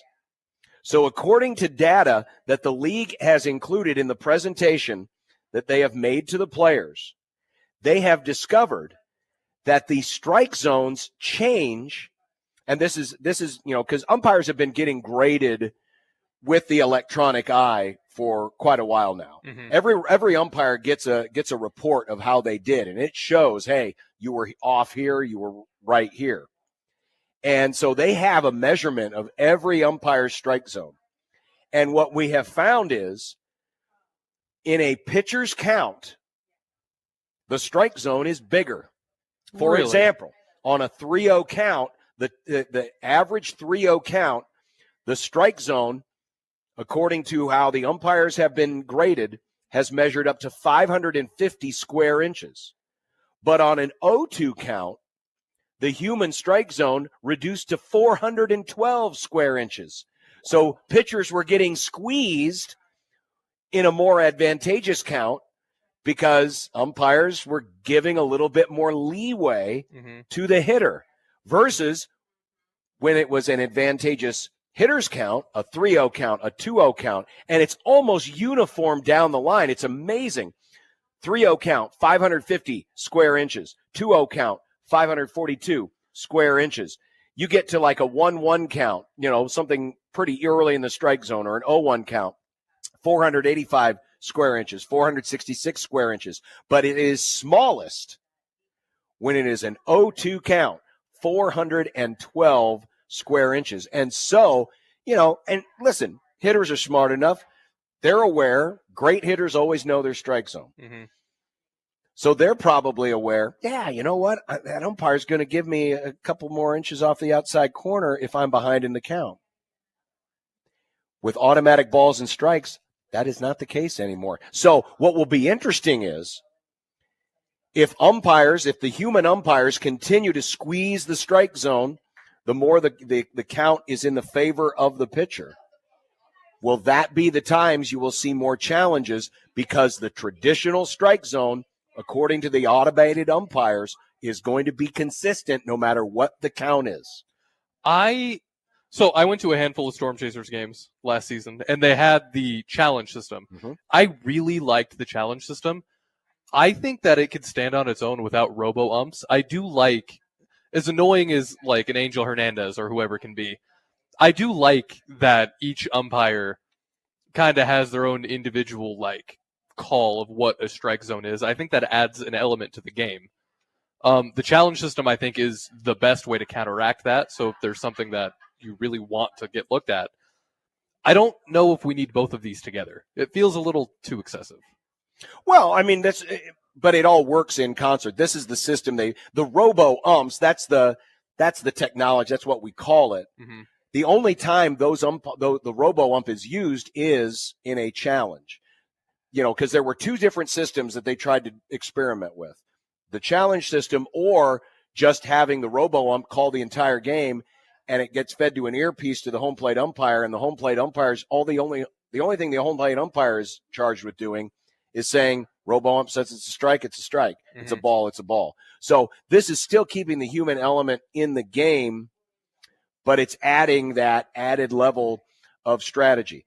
Major League Baseball has found that the challenge system adds about 17 seconds of game time on average.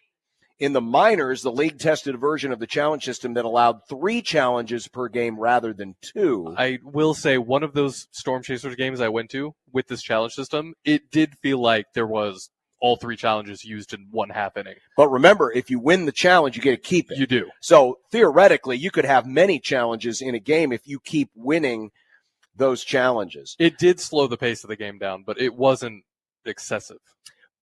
But you probably found that most of those situations happened in late inning situations, Absolutely. not early inning That's situations. exactly what it was. Because, it was like first the batter 7th. of the game, is it that important? No. Yeah. But leadoff batter in the 9th when your team's down a run, obviously more important. So if the testing goes well, and again, this is all going to take place during spring training, robo-umps could be introduced as early as 2026. Wow. So we will see. But, we saw kind of the same thing with, the bases, some of the different rule changes that we got, the pitch clock, and how that worked along rapidly. As long as this works well, I think we're going to see the challenge system next year in Major League Baseball. I think it's a good idea. Genuinely. I like the challenge system. I think it gives a little more power to the hitters. Just because there are some times where you can even see it. And I know that there's been issues where they have the broadcast in the dugout. They're allowed to have that. Then they're allowed to see the strike zone. And then I know that that's caused some issues between umpires and players, especially this last season. So I think something like this that'll kind of give the players a little more power would also help take the heat off the umpires too, in a Yeah. weird way. Well, that is the Robo Umps coming to a spring training game near you. Coming up next, it's time to talk some football Sunday, AFC and NFC championship games. Preview of that, predictions for the weekend, and a whole lot more. It is a One Beer Friday. If you are going to partake, go ahead. Send us a pic of whatever it is you're drinking. Use the hashtag One Beer Friday. We'll, of course, share some of those over the weekend on Twitter. We will return here to Hope Lodge, Nebraska, from the American Cancer Society. And remember that website, cancer.org/pinkout, cancer.org/pinkout. You can make a donation today, and up to $30,000 will be matched by Nebraska cancer specialists, and that will be good through the entire weekend. So let's make sure we max out that $30,000 match. Back to the Hope Lodge after this for the happy hour on 1620 The Zone. But first, a word for my good friends at Your Home Improvement Company. 2 great offers right now because everyone's looking for new windows. I know my house needs new windows. Probably need a bathroom or 2 that could use a little remodeling. Well, we've got 2 unbeatable deals from Your Home Improvement Company. Buy 2 windows, get 2 free. That's right. We're treating windows like cans of soda. Hey, buy 2, get 2 free. Buy 2 windows, get 2 free. And these are great windows, top quality materials, triple pane, energy efficient windows made right here in the U.S. You could buy 2 and get 2 free. Or if you are looking to remodel your bathroom, transform your space, save up to 30% off a bathroom remodel. Maybe you're looking for the walk-in shower. Maybe you're looking for a more modern functional design. Well, YHIC can make it happen, as you can save up to 30% off a bathroom remodel. Both these deals going on right now. All you have to do is call 402-764-1720 and schedule a free in-home consultation with one of their great contractors. Whether it's windows or bathrooms or both, you could take advantage of both. This is a limited time offer. So again, buy 2 windows, get 2 free, or get up to 30% off a bathroom remodel. Call 402-764-1720. 402-764-1720. You're going to love the difference with Your Home Improvement Company. Or visit YHIC.com and find out more. YHIC will exceed your expectations and make your home better. So don't wait. Call today. 402-764-1720 and love the difference.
would be nice to have a boat. Throw. It would be nice to have a boat. Throw. It would be nice to have a boat. Throw. It would be nice to have a boat. Throw. It would be nice to have a boat. Throw. It would be nice to have a boat. Throw. It would be nice to have a boat. Throw. It would be nice to have a boat. Throw. From your mom. From the Hope Lodge at 8030 Farnham on Pink Out Weekend, the happy hour is on the air.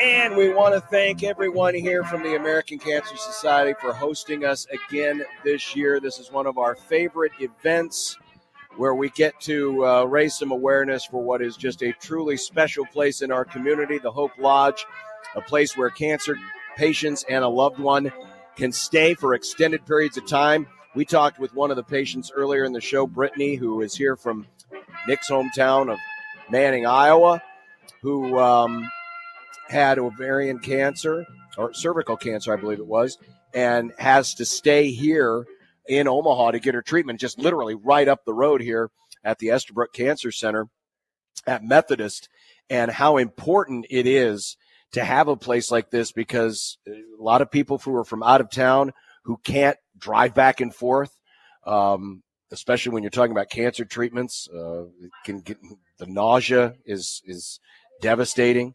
You just don't feel like you can go anywhere.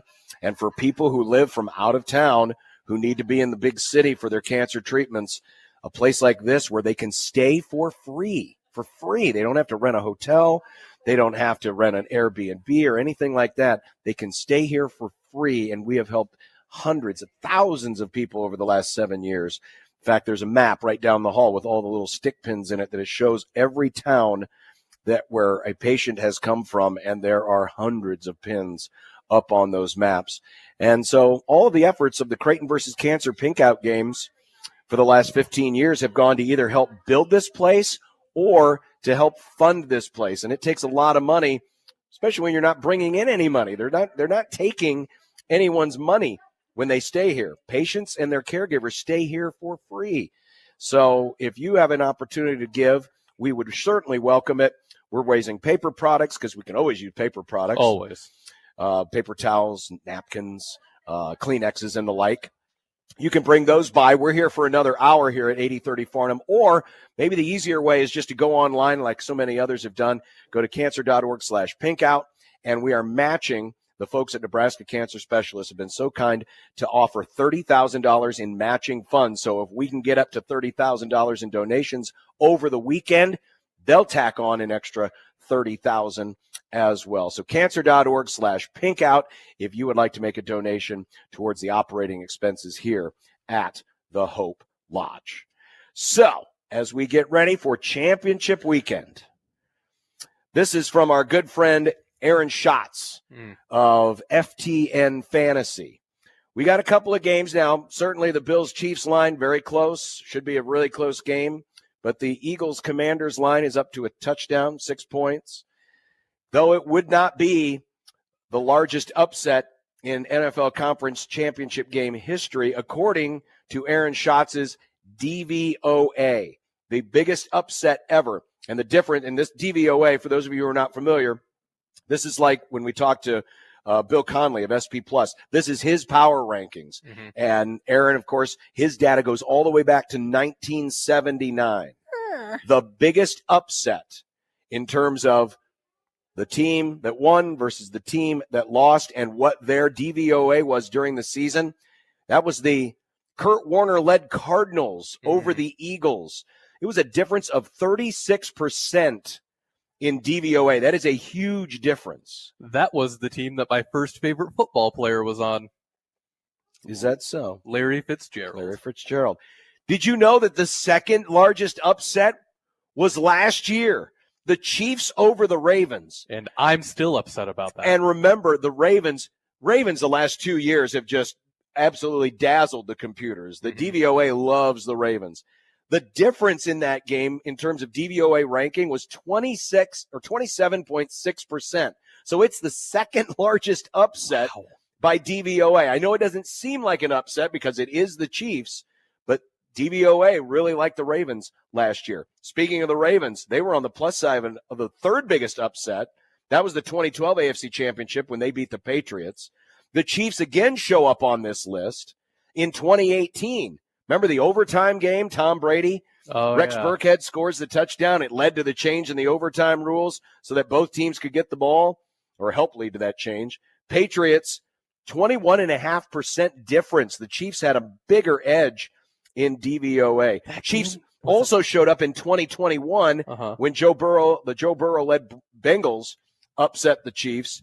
That was a difference of 16.7%. To give you just an example of where this year sits, right, historically, the difference in DVOA between the Bills and the Chiefs is 8%.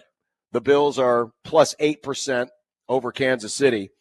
And the Eagles are plus 9.8%. So this won't even crack the top 10 in Aaron's history, again, going back to 1979, by the largest upsets according to the DVOA.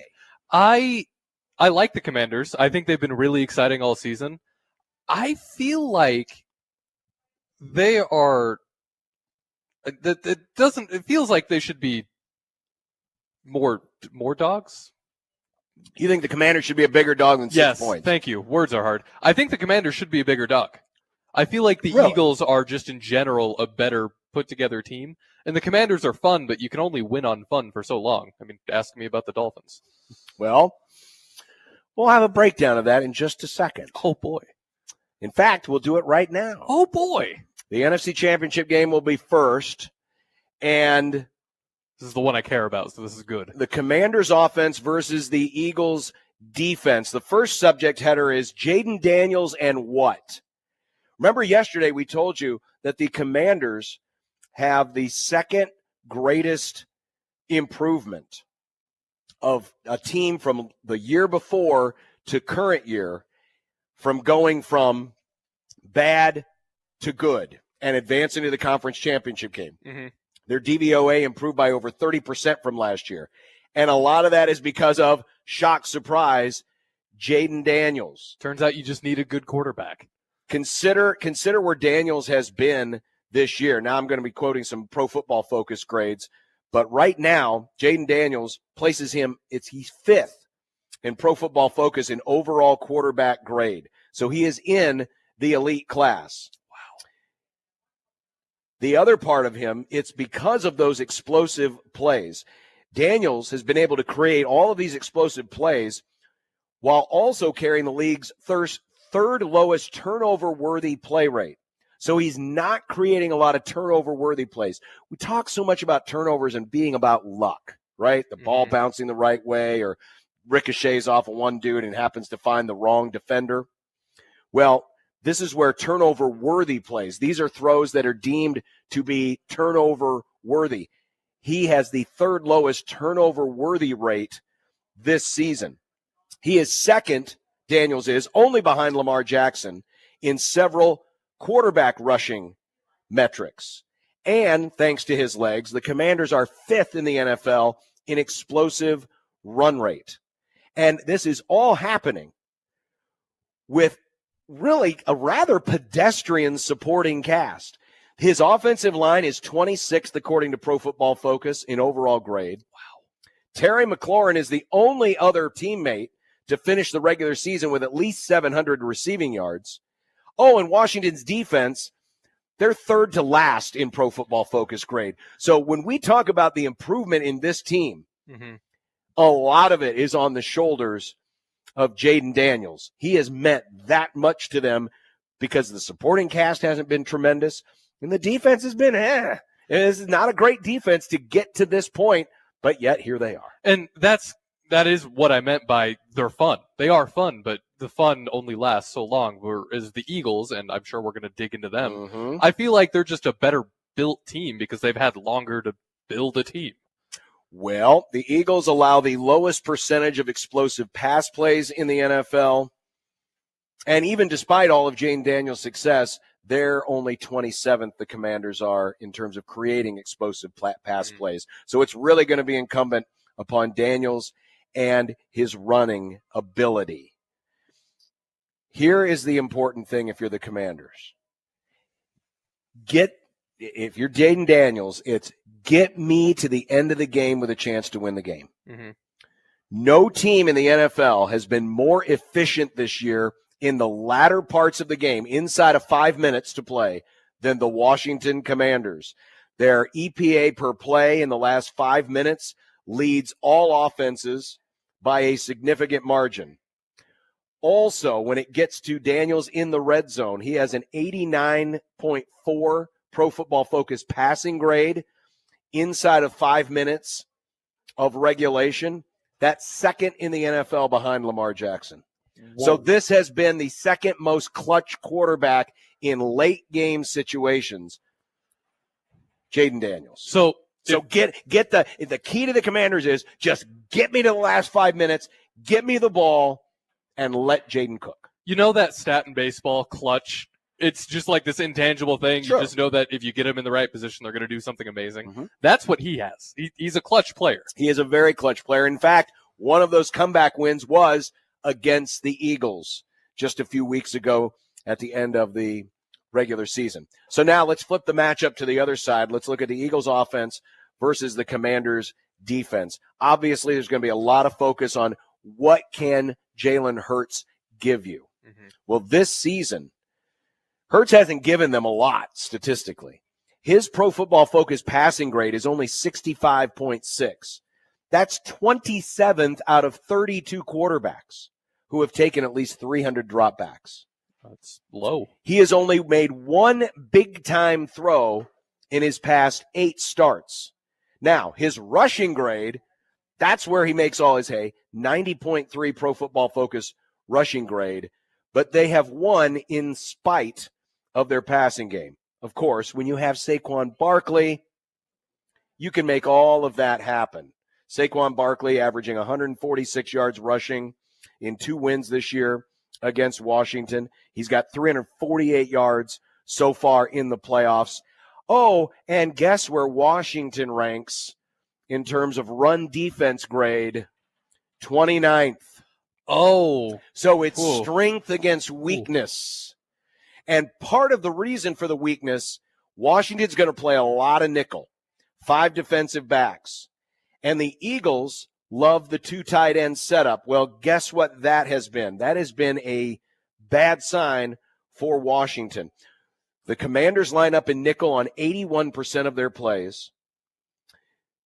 The Eagles only have more games lining up in nickel defensively. But when Washington faces multiple tight ends, they actually go to nickel at an even higher rate, which is second only to the Buffalo Bills. Gross. The problem with this is, guess who is 4th in the league in running out of 12 and 13 personnel? The Philadelphia Eagles. Oh, wild.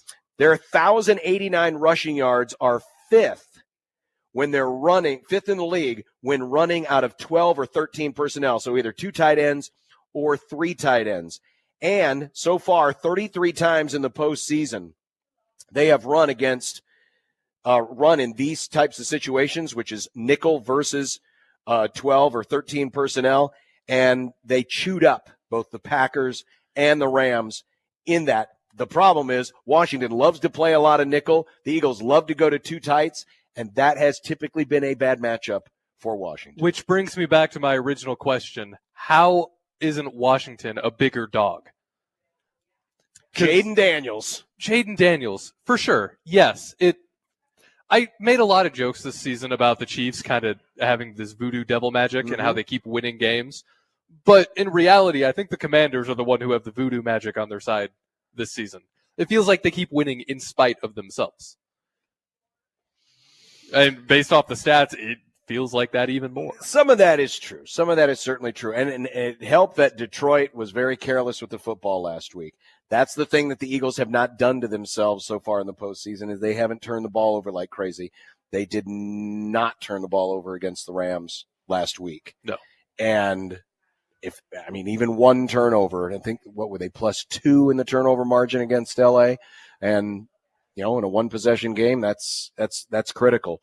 So, yeah, I think Washington's path to victory is twofold. Number one, you got to get some turnovers. Mm-hmm. And number two, they've got to get that game. They got to keep it close to the last 5 minutes and then give Jalen Daniels the chance to win you the football game. And he's been good at that all season long. That usually isn't a sustainable level or sustainable for success when you get to the postseason. But I've seen dumber things happen in the postseason. That's, true. The other part of this is it's a divisional matchup. It'll be the third matchup this year. And I would not be surprised going back to Washington and going nickel and the Eagles and their use of 12 personnel would not surprise me if we saw different wrinkles that had not been seen before. And it seems like at times, and I don't have data to necessarily back it up, but I'm just kind of going back through my mental Rolodex. It seems like the third matchup, because it's always in the postseason, it's the third time you're facing these teams, is the toughest one because the familiarity is there. Tendencies even better, and there's that element that you can't teach, you can't screen it up on a whiteboard. The pressure. It's the pressure of the moment.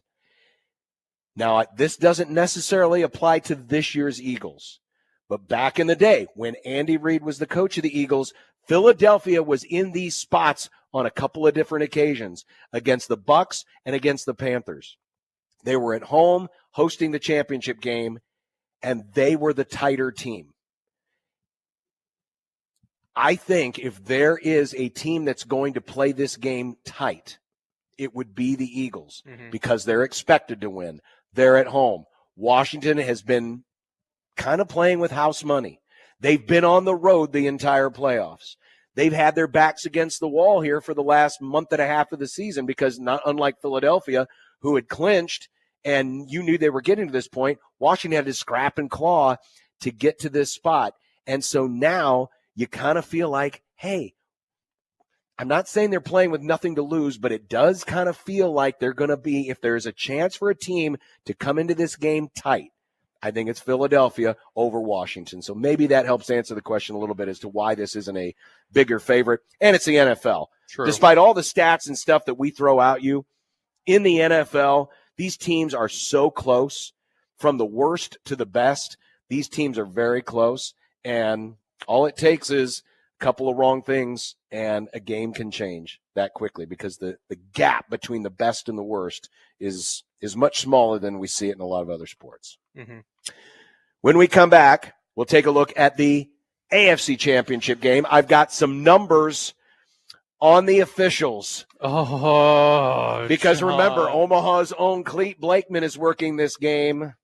Just say that the Chiefs are going to win. That's all you have to do. They're going to win. See. You'll see. You'll see when we come back, and we still have predictions to come as well. What's for dinner coming up? We're here at the Hope Lodge, Nebraska, where we're still getting some paper products. If you have paper products, please bring them in here at 8030 Farnham, or if you just can make a cash donation. Cancer.org/pinkout. All of the proceeds go to the operation here of the Hope Lodge, and $30,000 matching donation for all cash donations we received this weekend, thanks to the Nebraska Cancer Specialist. So please, let's engage that full $30,000 match. Visit cancer.org/pinkout. Back with more of Unsportsmanlike Conduct live from the Hope Lodge here on 1620 The Zone.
Back here at the Hope Lodge, John and Nick with you today.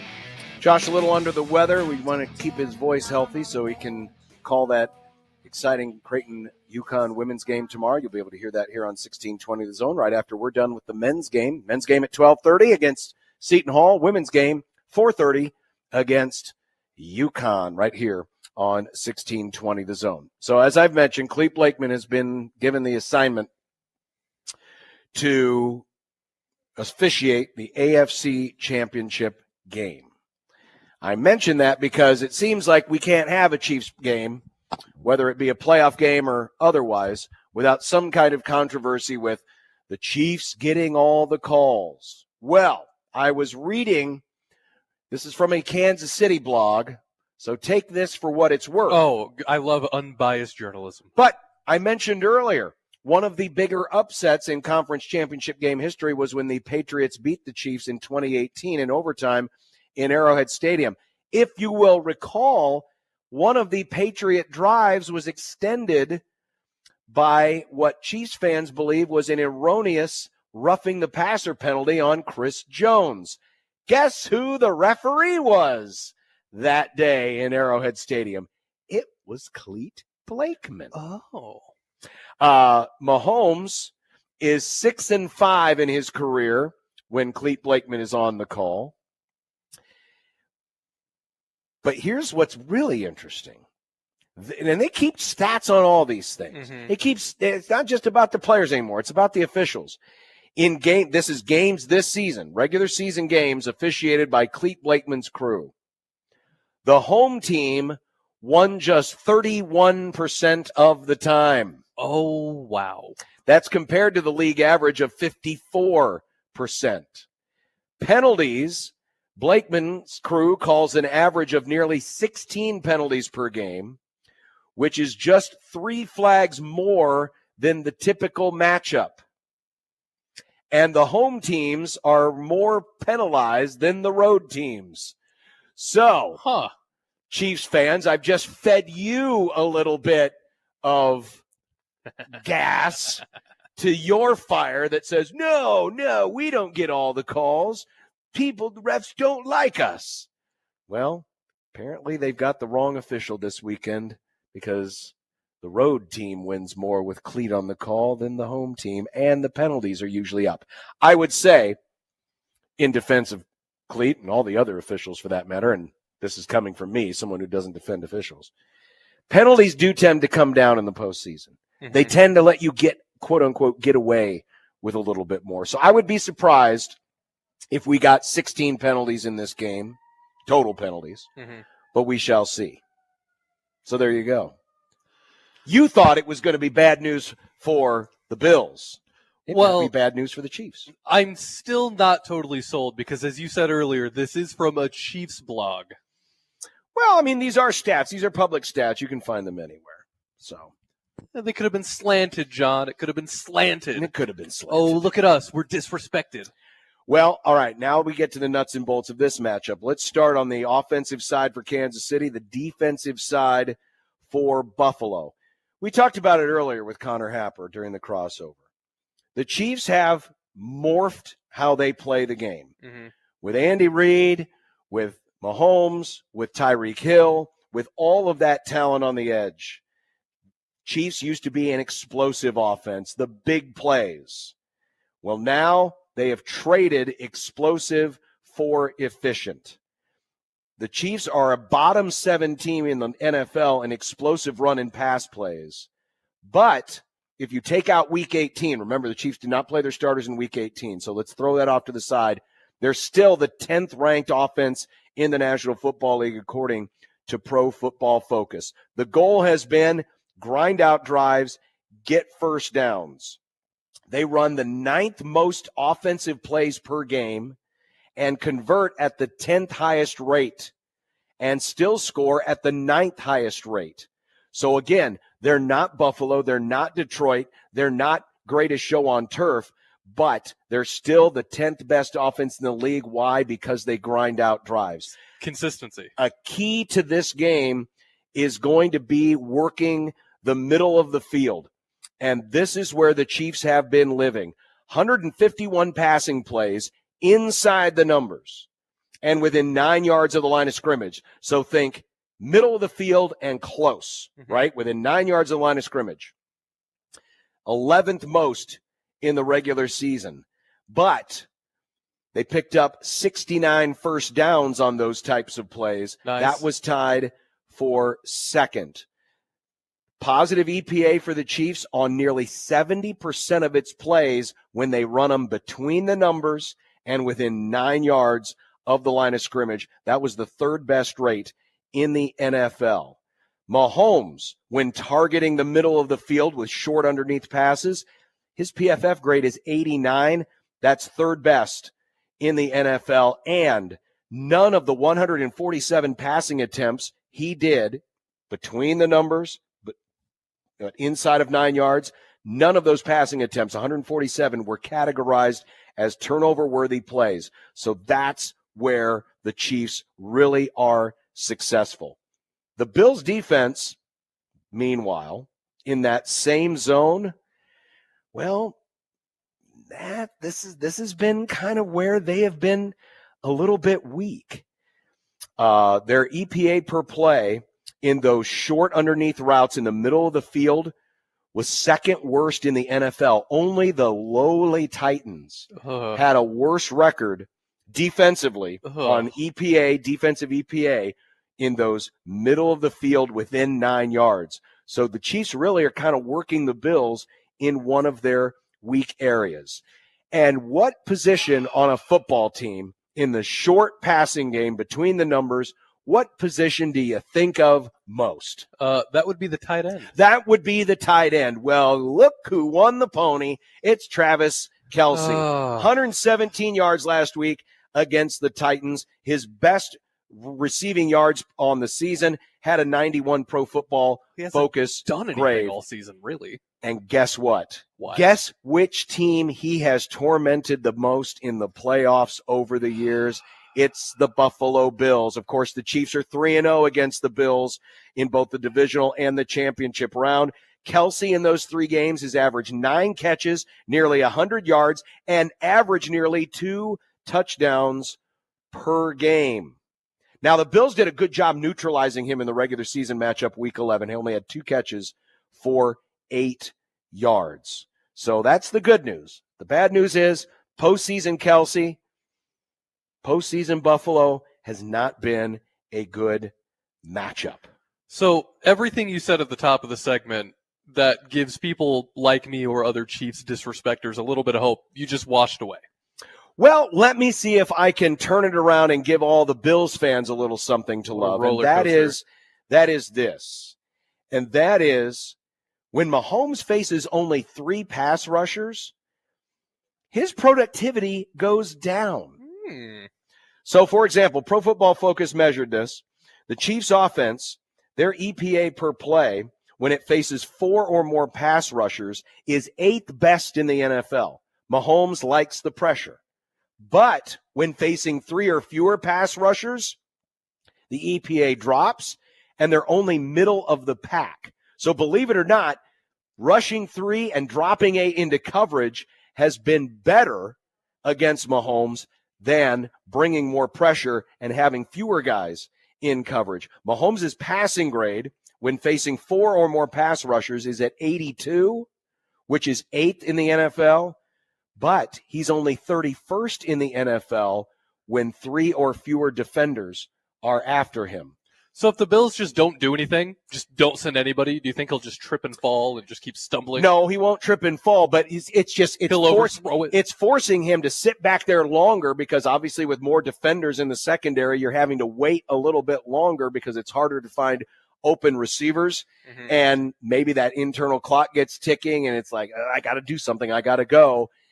We'll see how Buffalo plays this. I'm not saying Buffalo's just going to sit back and cover 8 the whole game. They're not going to do that.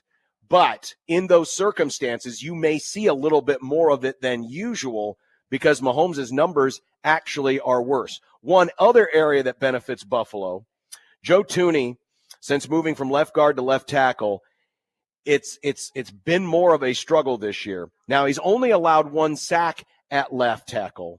However, his pass blocking grade is a big decline from where he was at left guard. And Greg Rousseau, who had 6 pressures in the Week 11 matchup against the Chiefs, him against Joe Thuney could be an advantage for Buffalo because Thuney's pass protection as a left tackle, not as good as it is when he was at left guard. Rousseau getting pressure. So this is where maybe you can rush 3. If Rousseau's one of those 3 guys, he had 6 pressures alone against the Chiefs in Week 11. He's going to try to do it again in Arrowhead Stadium. So I gave you a little good on both sides. Yeah, this has been a roller coaster of a segment for me, John. Well, and let's turn to the Bills' offense. Let's turn to the Bills' offense against the Chiefs' defense. Of course, we know Josh Allen had an amazing season. His overall grade, highest of his career, 92.4 on Pro Football Focus. He's only committed 3 turnover-worthy plays since Week 9. He's not messing around this season. He is not messing around at all. Now, one of the things that the Bills have been able to do in the first 2 weeks of the playoffs, they have been able to work their ground game. And not just Josh Allen running, but we're talking about his run game in general. One thing the Chiefs did a pretty decent job of in the first matchup, the Bills did only average 2 yards per carry on designed runs. But if you remember that game, Josh Allen had a great day scrambling. He had 5 scrambles for 45 yards, averaged 9 yards per carry. And the reason was the Chiefs pressured him a lot. He was pressured on 19 dropbacks, but he took no sacks that day, averaged 8 yards per dropback. So Spags, who has been a blitz-heavy guy this season, will they continue to do that and try to force the ball out of Josh Allen's hands? If so, can Allen get to the outside? Can he find those escape lanes and get upfield? He was able to do that in the first matchup. Also, defense. Kansas City, second in the league in defense, only behind the Philadelphia Eagles. The Chiefs and the Eagles, the only 2 teams this weekend who are both top 10 in run defense, pass rush grade, and coverage grade. So the Chiefs are good at everything. The Chiefs are winning with ball control and defense. The Chiefs are good at everything. Well, they are. Yeah, they are good at everything. Don't like hearing it. So there you go. There's a little bit of breakdown of both games. Take that information for what it's worth. We'll try to absorb it. Stop devour being such it. a good team. Just stop. And we'll figure out what we think, because predictions is coming up next. Yes, it is. We're going to pick these games, and we got prop bets on these games. We also have, obviously, some of the local games, including the 2 that are involved in the Pink Out games tomorrow. We will pick all of them coming up next. We're live here at the Hope Lodge, still for about another 30 minutes. If you happen to be in the area, you can drop by some paper products, or if it's just easier, go visit cancer.org/pinkout and make a cash donation. And every donation received this weekend through Sunday, up to $30,000, will be matched by Nebraska Cancer Specialists. We will return with predictions on Unsportsmanlike Conduct in 1620 The Zone.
Ladies and gentlemen, it's time for predictions.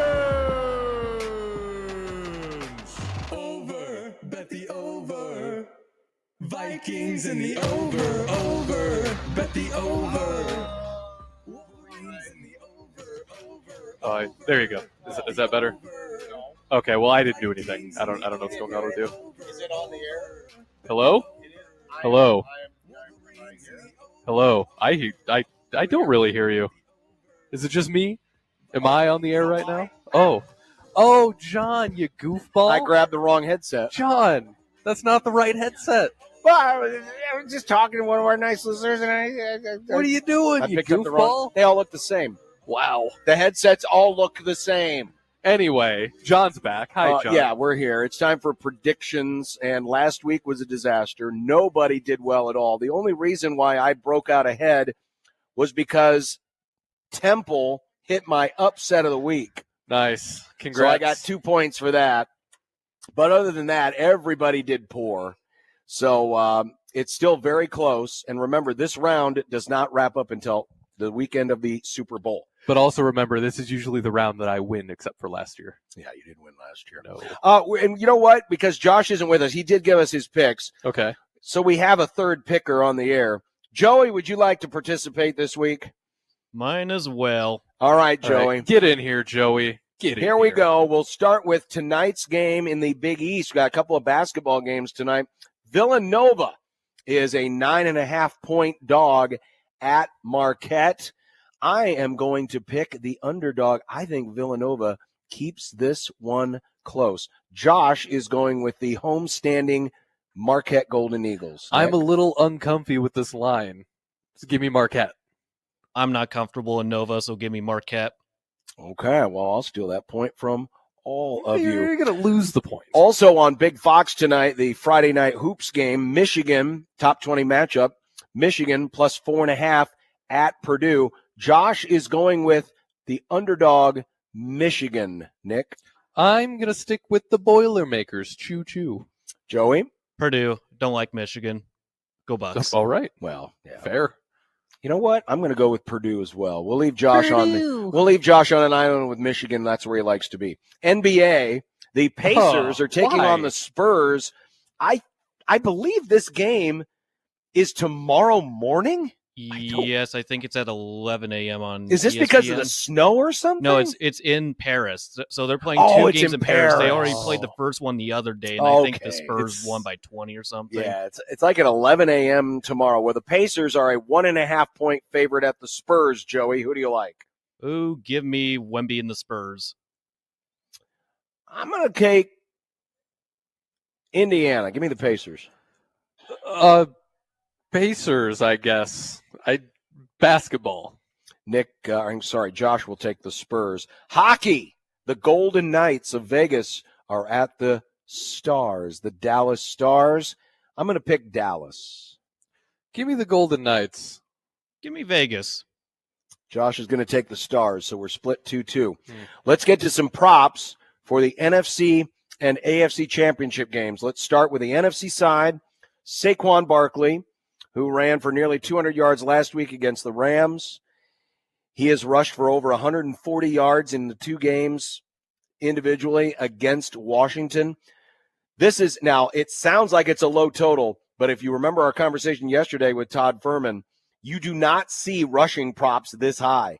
131.5, and that's actually up another yard from where it was yesterday. So Barkley rushing yards over or under 131.5. How far away is he from the record again? He needs like 240. 280. Give me the over. Games. I think he's going to go for it. Okay. I'm going to take the over. Commanders' run defense is not too good.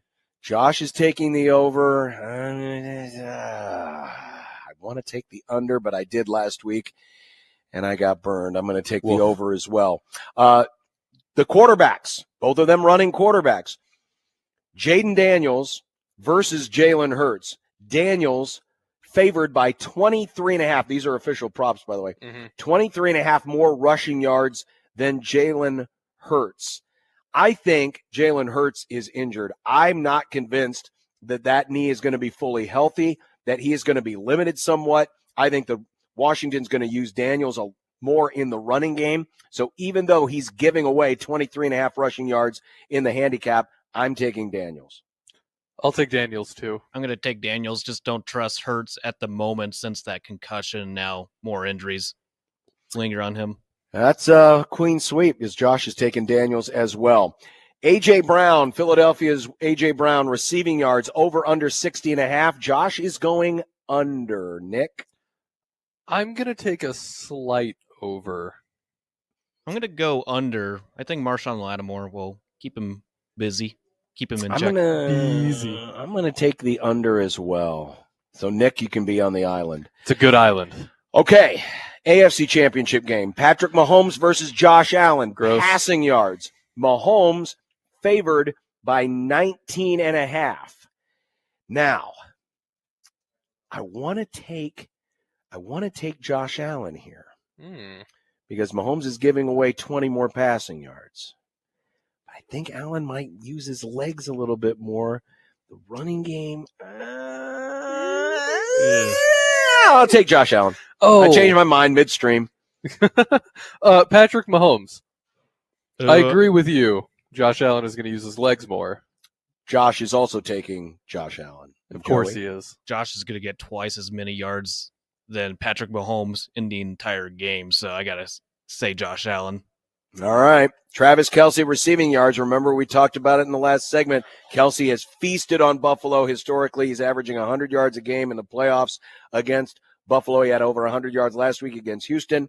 The prop on him, his receiving yards, over under 67.5. Josh is taking the under. I'm taking the over. I'll take the over. Well, Taylor's at the game, so I got to take the over. Isn't she at just about every game? Pretty much. Well, she's not on a world tour anymore, I don't think. Is that over yet? At least you got to see the Packers beat her boyfriend's team. I'll take that.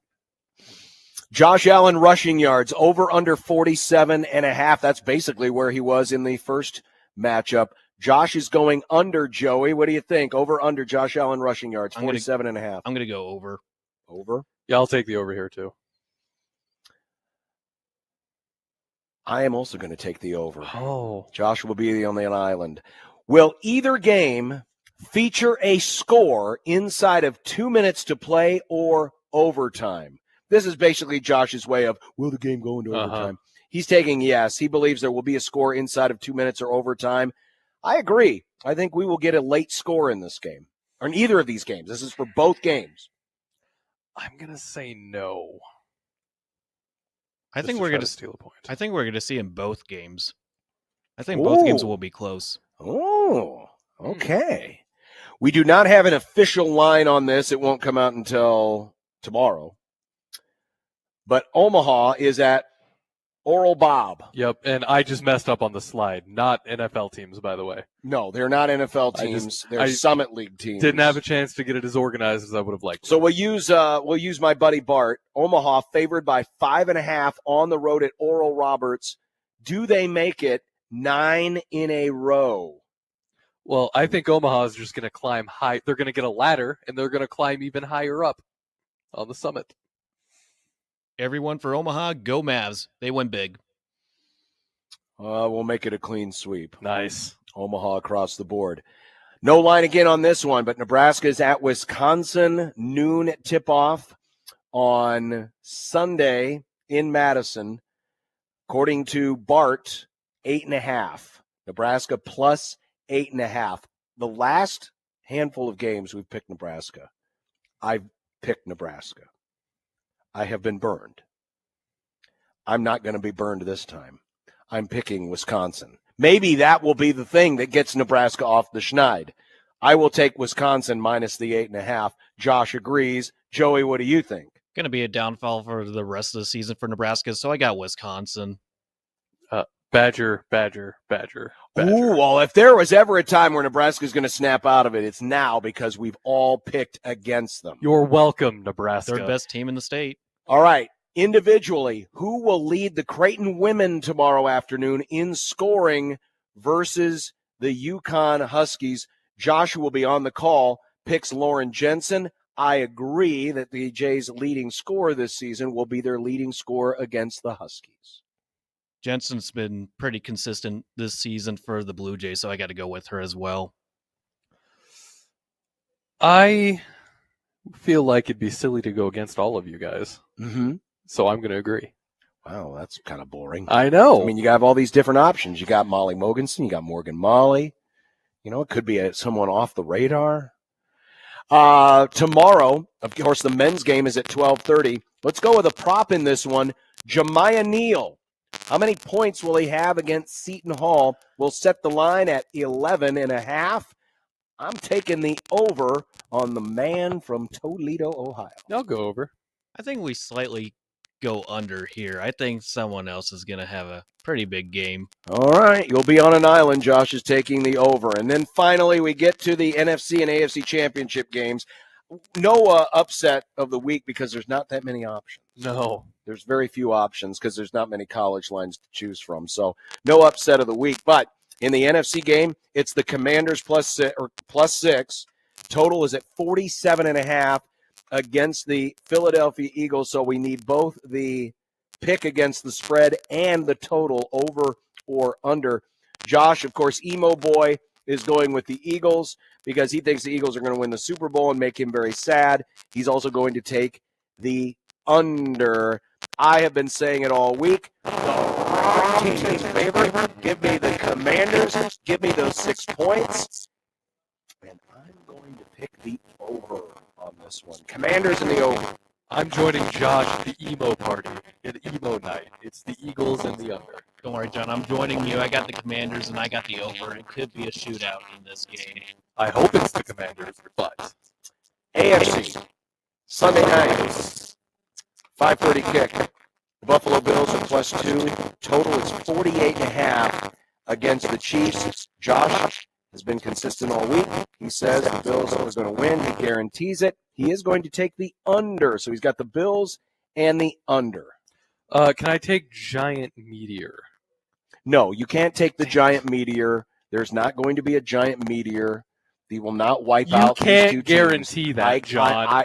Do you know about space? Are you a space scientist? You want to bet on this? Chiefs with the under. I shall defer to Clete Blakeman. Get the Bills over points. So you're going to take the Bills and the over. Yes. I think Kansas City is going to win this thing. They are on the cusp of history.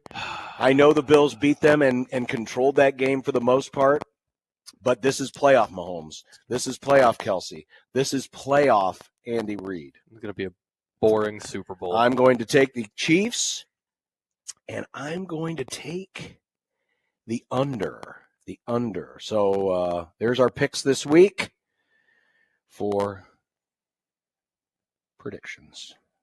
Yay. Woo. Hopefully somebody does better than we all did last week because it was really, really bad. I'd miss winning. I miss winning predictions. I would like to do that again. Well, no one's done it except me the last 5 times. Okay, so. You don't have to brag. I'm not bragging. It's not bragging. It's the truth. Interesting. We'll come back and we'll wrap up the Grum. What's for dinner is next. And thanks to everybody who has contributed here today. And don't forget, if you did not get a chance to contribute to our paper drive here at the Hope Lodge, the website to remember is cancer.org/pinkout. Matching donations up to $30,000 from a Nebraska Cancer Specialist. And that's also for those of you who might be donating at tomorrow's game as well. So matching donations up to $30,000. Visit cancer.org/pinkout. We'll wrap up the Grum from Hope Lodge next on 1620 The Zone.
When you knock us down, we're going to get up, and on the way up, we're going to bite a kneecap off. Crust is good on your pizza, not your ass. I will eat your ass first. He's tough as a Woolworth steak. And then it's going to take 2 more shots to knock us down.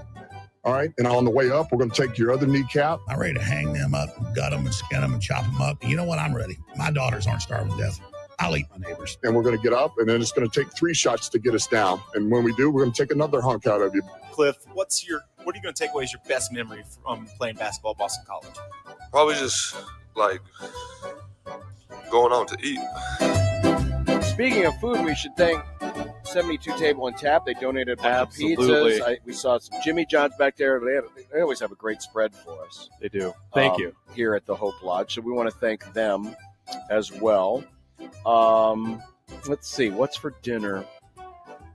You got a bag of chips here. I did, but last night the wife made some chicken breasts that had like a spicy cheese sauce, and she told me, I think it's too spicy. I didn't like it. My son and I devoured it. We thought, nice. It was a perfect amount of spice. It had a little rice and some broccoli. It was delicious. In fact, there are some leftovers. If the wife didn't make anything, I'll just have that. I also had rice and broccoli last night, but it was with pork chops, and she made like she had like a maple bacon seasoning that she put on the pork chops. Oh, nice. And she cooked them in the cast iron. John, it was delicious. I bet. It sounds great. Everything's better out of the cast iron. Absolutely. Tonight might be leftover pasta. We still have pasta from a couple days ago, that feta pasta thing. Yeah, Friday's kind of a leftover day if you're not going out. Yeah. You just kind of clean out the refrigerator and you get reset for the next week. Mm-hmm. Joey, what about you? I'm kind of deciding on either my leftover famous kielbasa or just picking up some food. I haven't been real good with making food lately. I'm always busy. Busy. Aren't we all busy? Yeah. I'm all over the place. Well, a reminder again that our coverage of the Creighton versus Cancer Pinkout games begins at 11 a.m. with Austin Jacobson. Don't forget, yours truly is producing. Yeah, I was going to ask Joey. Don't forget about Joey. Joey's usually our producer, but sometimes it changes. I'll be there all day. I'll be doing all day, both games? Yeah, I'm going to do both games. Look at this guy over here. Three amigos. You know what? Me, Joey. Austin. Oh, wait. Joey has the martyr baton now. Martyr baton Joey. So 11 a.m. pregame, 12:30 tip for the men's game. Mm-hmm. Then between games, we're going to have obviously our regular post game with Jimmy and Alex afterwards. Is that going to take us into pregame? Have we determined that yet, or does it depend on the timing? Last I checked, it's depending on the timing, and Jimmy usually goes quick, so it's honestly dependent on him. Okay. Well, just keep it on the zone, no matter what. We'll air something entertaining. Yeah, it's the zone. After that, and then Josh will have pregame coverage, 4:30 tip for the Creighton women's game against UConn. There are still tickets available, by the way. If you want to go, we'd love to see more than 10,000 in that building. They're already going to break the single game regular season attendance record for Creighton women's basketball. Why not make it even bigger? Heck, fill them both. Fill them for both games. Go Creighton.com, Ticketmaster.com. You can get your tickets for the women's game, and it's all going to be right here on 1620 The Zone. Thanks again to everybody here at the Hope Lodge, American Cancer Society. Always great host to us. Thanks to all of our guests today. Of course, Coach Mack joined us earlier in the show. We had our live interview with Brittany, one of the patients who is staying here at the Hope Lodge. From my hometown. From your hometown. What a small world. Thanks to all the volunteers, too, who have been here collecting the items as the folks bring them in. They're doing great work as well. And thanks to all of you who have made a contribution, or if you haven't done so already, please consider one. Visit cancer.org/pinkout. Very easy. You can use your Venmo. You don't even have to type in your credit card information anymore. Nope, it's all just right there. And matching donations up to $30,000 by Nebraska Cancer Specialists. Want to thank them as well. Nick, appreciate it. Yeah. We'll talk to you on Monday. I'll talk to you tomorrow. And I'll talk to Joey tomorrow. And we'll all know who the Super Bowl is going to be on Monday. I can't wait. I know you can't. Have an awesome weekend. Talk to you tomorrow from CHI Health Center. Good night, everybody. Goodbye.